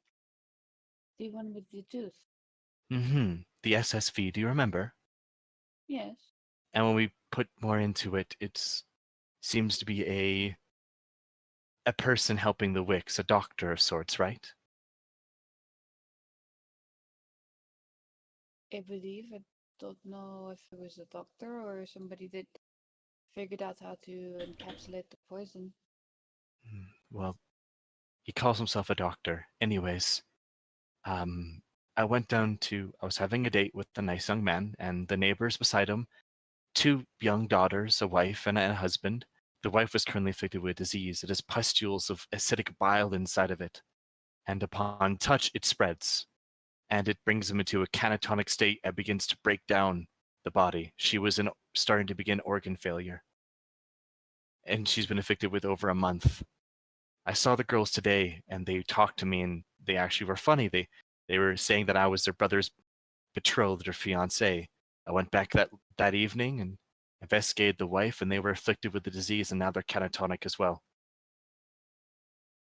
It moves that quickly? She's been in the house for over a month, so I don't understand. And she's been seen by a lot of doctors, and the husband works in the mines, so it could be transferring to a lot of different people right now. I don't know what it is. It's not natural. I know that for sure, because the body cannot contain acid. As I'd shown the knife, it ate through metal, yet she had these pustules all over her body. It makes no sense. If it can eat through metal, why isn't it eating through her? What's not? As you see the gnome coming out back, pulling up suspenders, and you see him put his hat on that he had from earlier today, but it's kind of crooked. Eating through metal, but not through the body. Yes. Perhaps you think it'd be possible that if whatever it is has affected her body, that maybe it's using her as like a carrier or something? Why it hasn't eaten through more? Or that's really odd. That is, it's not natural. As I said, it's. Follow me. We gotta go to the king and let him know. Yes. I'll look. Can you wake Gaius up? I know he needs to sleep, but I could use his expertise. We should be going right by there. Thank you. I'll speak with the king. As you guys are led back through the hallway, briefly to grab Gaius and Grunk. And I'll grab Lai. As you all get waken up, or Grunk and Gaius get waken up, you go in and just gonna try to find her, or her and I were in the same kind of sleeping area. I know where she's. Gotcha. Was gonna be sleeping, so. I mean, unless she's being stubborn to wake up, I assume she'd be easy to wake up. Yeah. She's got like a foot sticking out of the pillow pile. Yeah. Grab a hold of the foot and give it a tug. Me and Grunk are currently sneaking around the castle for assailants. I'm telling you, it's that gnome. What is it? We have a problem. Is it Grunk? No, but he has been too quiet. We'll look at that later. She's found something to do with the disease, and we are on the way to the king. She has more information, but we might get it from her there. Okay, just give me a second. She'll get up and throw on some more day-appropriate clothes. Gotcha. I'm back out the hallway going. Just take it forever. You get dressed. You guys are headed down the hallway. You see it guided by the gnomes. Just every guardian was, hello, official business. Hello. Wait here as you guys get to a large set of doors. I don't want to startle him with a bunch of people being in his room. Just allow me to have 1 minute to try to rouse him. Mm-hmm. He opens the door and slides in. About maybe 3-4 minutes later, door opens again. All right, he's getting dressed. He wants to meet in the main in the study. All right. Through this door, it's literally a side. As he opens this door up, and you guys go back in. Gaius, this is the room you guys have been studying in. But as you come in here, you don't remember this door. And when everybody's in and the door closes, you actually notice that, oh, that's one of the bookshelves. Double door. Clever. With that, DM, I'll kind of wait and just look at Gatsby. I'm sorry to wake you guys, but I need your help on something. It's all a bit of a blur, but it must be of great importance then. It is. It is very great importance. Well, I'll do what I can. I'll speak with the king, but I'll tell you more afterwards. A few minutes go by, and the bookshelf turns open again. And that king dressed in his, you see a nice flowing red set of silkish garments, and you see him have a not as heavy of a cloak as earlier, but he does have a cloak on, and he's kind of bundled in. Oh, it's so important you wake me in the wee hours of the morning. Mind you, looking around at some of the clockwork configurations that they have, at least the gnomes have had up in the area, it looks to be a little past midnight. There's I am very sorry, High King Cormac. I didn't mean to wake you this time unless it was very important. Your city is currently afflicted with a disease that is rapidly spreading, and we need to get ahead of this before it gets worse. What kind of disease? Maybe you've heard of this. Do you remember the Morrison family? A wife had the signs of jaundice and pustules on her body. Many of your doctors went, and clerics could find no solution. It's where the gnome pipes in. That case within Cure Disease Section B, Street F4. Oh, yes. I believe there's quite many that kind of stumped by it. Yes, I visited them tonight, and I looked her over. The disease is not natural, in my opinion, and it is spreading. The daughters now have it, and the husband has signs of it. And the husband has been working in the mines, and he has told me that he has helped a man, Boris, a cook for his company, and this disease is transferred by touch. The bile or the pustule inside is acidic, and where it burns, it creates more boils, and you become a carrier, as your gnome Fred pointed out. Un momento, por favor.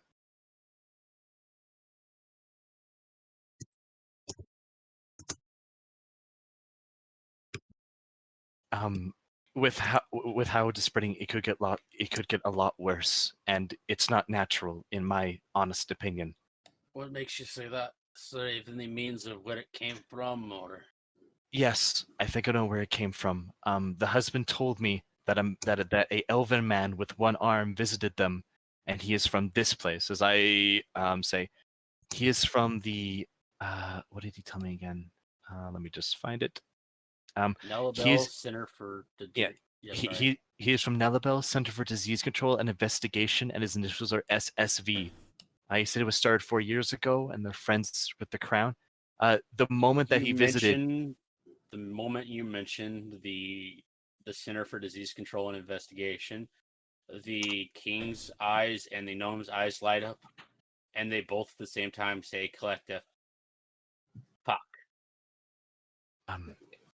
Are you sure you said SSV? Yes, exactly. The one on the box too. I point out to Lord today. It's the same person who made that. Is that the same fucking bloke we sent down with the emissary to the drow? I believe so. You mean he is amongst the drow that you are not able to get contact with?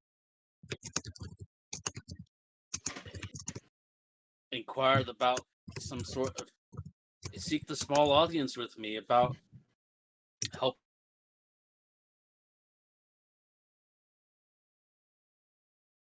and kill of my city people out of work a year, and give me a history check, Leandra. Of simple diseases that put my workers under the weather for a few weeks at a time out of the year, and there was actually a man with one of those diseases that he produced something for, and he was here with us for 3 days. A day into taking this potion, the man was completely versed, as opposed to waiting 2 weeks for it to pass. We were very intrigued on the possibilities of progress not being halted if we had more of this in here. And he said he was very eager to meet the drow and learn more about them, and perhaps present this to them. It's kind of odd, come to think of it. While he was seeming to be helpful towards us with those potions, is he more interested in meeting the drow?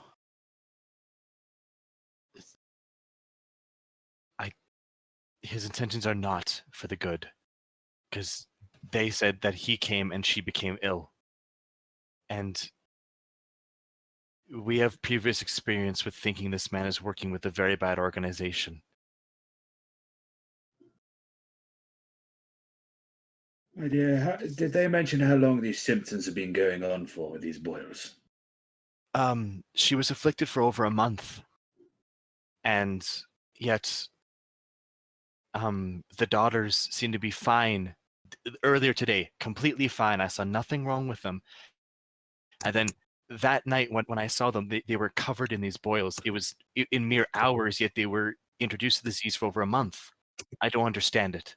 And was there anything else that they had? Perhaps a cough No. or a temperature, anything else? They go catatonic. They look like they have the signs of jaundice, but they go catatonic though. And it's at this time the door burst open, and you see a out of breath, athletically fit but out of breath dwarf come in. My apologies, High King. The patrons. I come bringing news from the deep. Hundreds dead, bodies exploded, death and disease in the Underdark. And that's what we'll pick up next week. Oh man! Yay, plagues! I love Jeremy. Of course you got it from him. Of course, Yeah, and of yeah. course that. Yeah, that character would go and see the drow. Oh yeah. Yeah, he had a boner. very interesting fascination with Drow. also, by the way, DM, Mhm. because I completely spaced on it as a character, as I was way too excited to do this. Midway through the conversation with the king, I switched forms. Oh.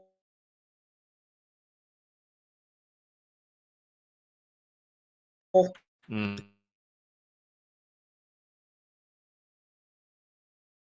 Mhm. King will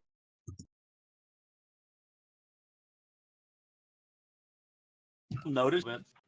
As the guy burst in the room, the king makes eye contact with your new form and is about to say something when the door bursts open and the gentleman reveals all this information. Looking to your right to see the gnome, he's currently looking down in some notes that he's pulled from his pocket. Laura's probably looking at you curiously. So we will venture on back to this of those that don't know 100% exactly what you look like and this new information next week. For those of you on the YouTubes, thank you for watching and enjoying my merry band of misfits and the antics they get into, where there is some seriousness, plenty of horseplay, and plenty of D&D. Can't wait to see you guys next week.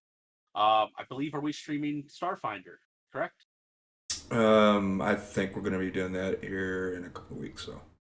Couple weeks. Yeah. Okay. Yeah, in a couple of weeks. Normally every Tuesday we do play a Starfinder thing, and I believe they're working on getting that stream stuff ironed out. But our next one will be more Mondrasi on Friday. Can't wait to have that session again with Gun running it again. Unleash our pet lizard folk on. Oh, Crusade! Can we say? Yeah, we're more as part 2 of the prison break. Church camp prison break, right, Gun? That's right. So thank everybody for showing up, and those that have watched are watching. See you guys next time. Is it Friday yet? Hi guys.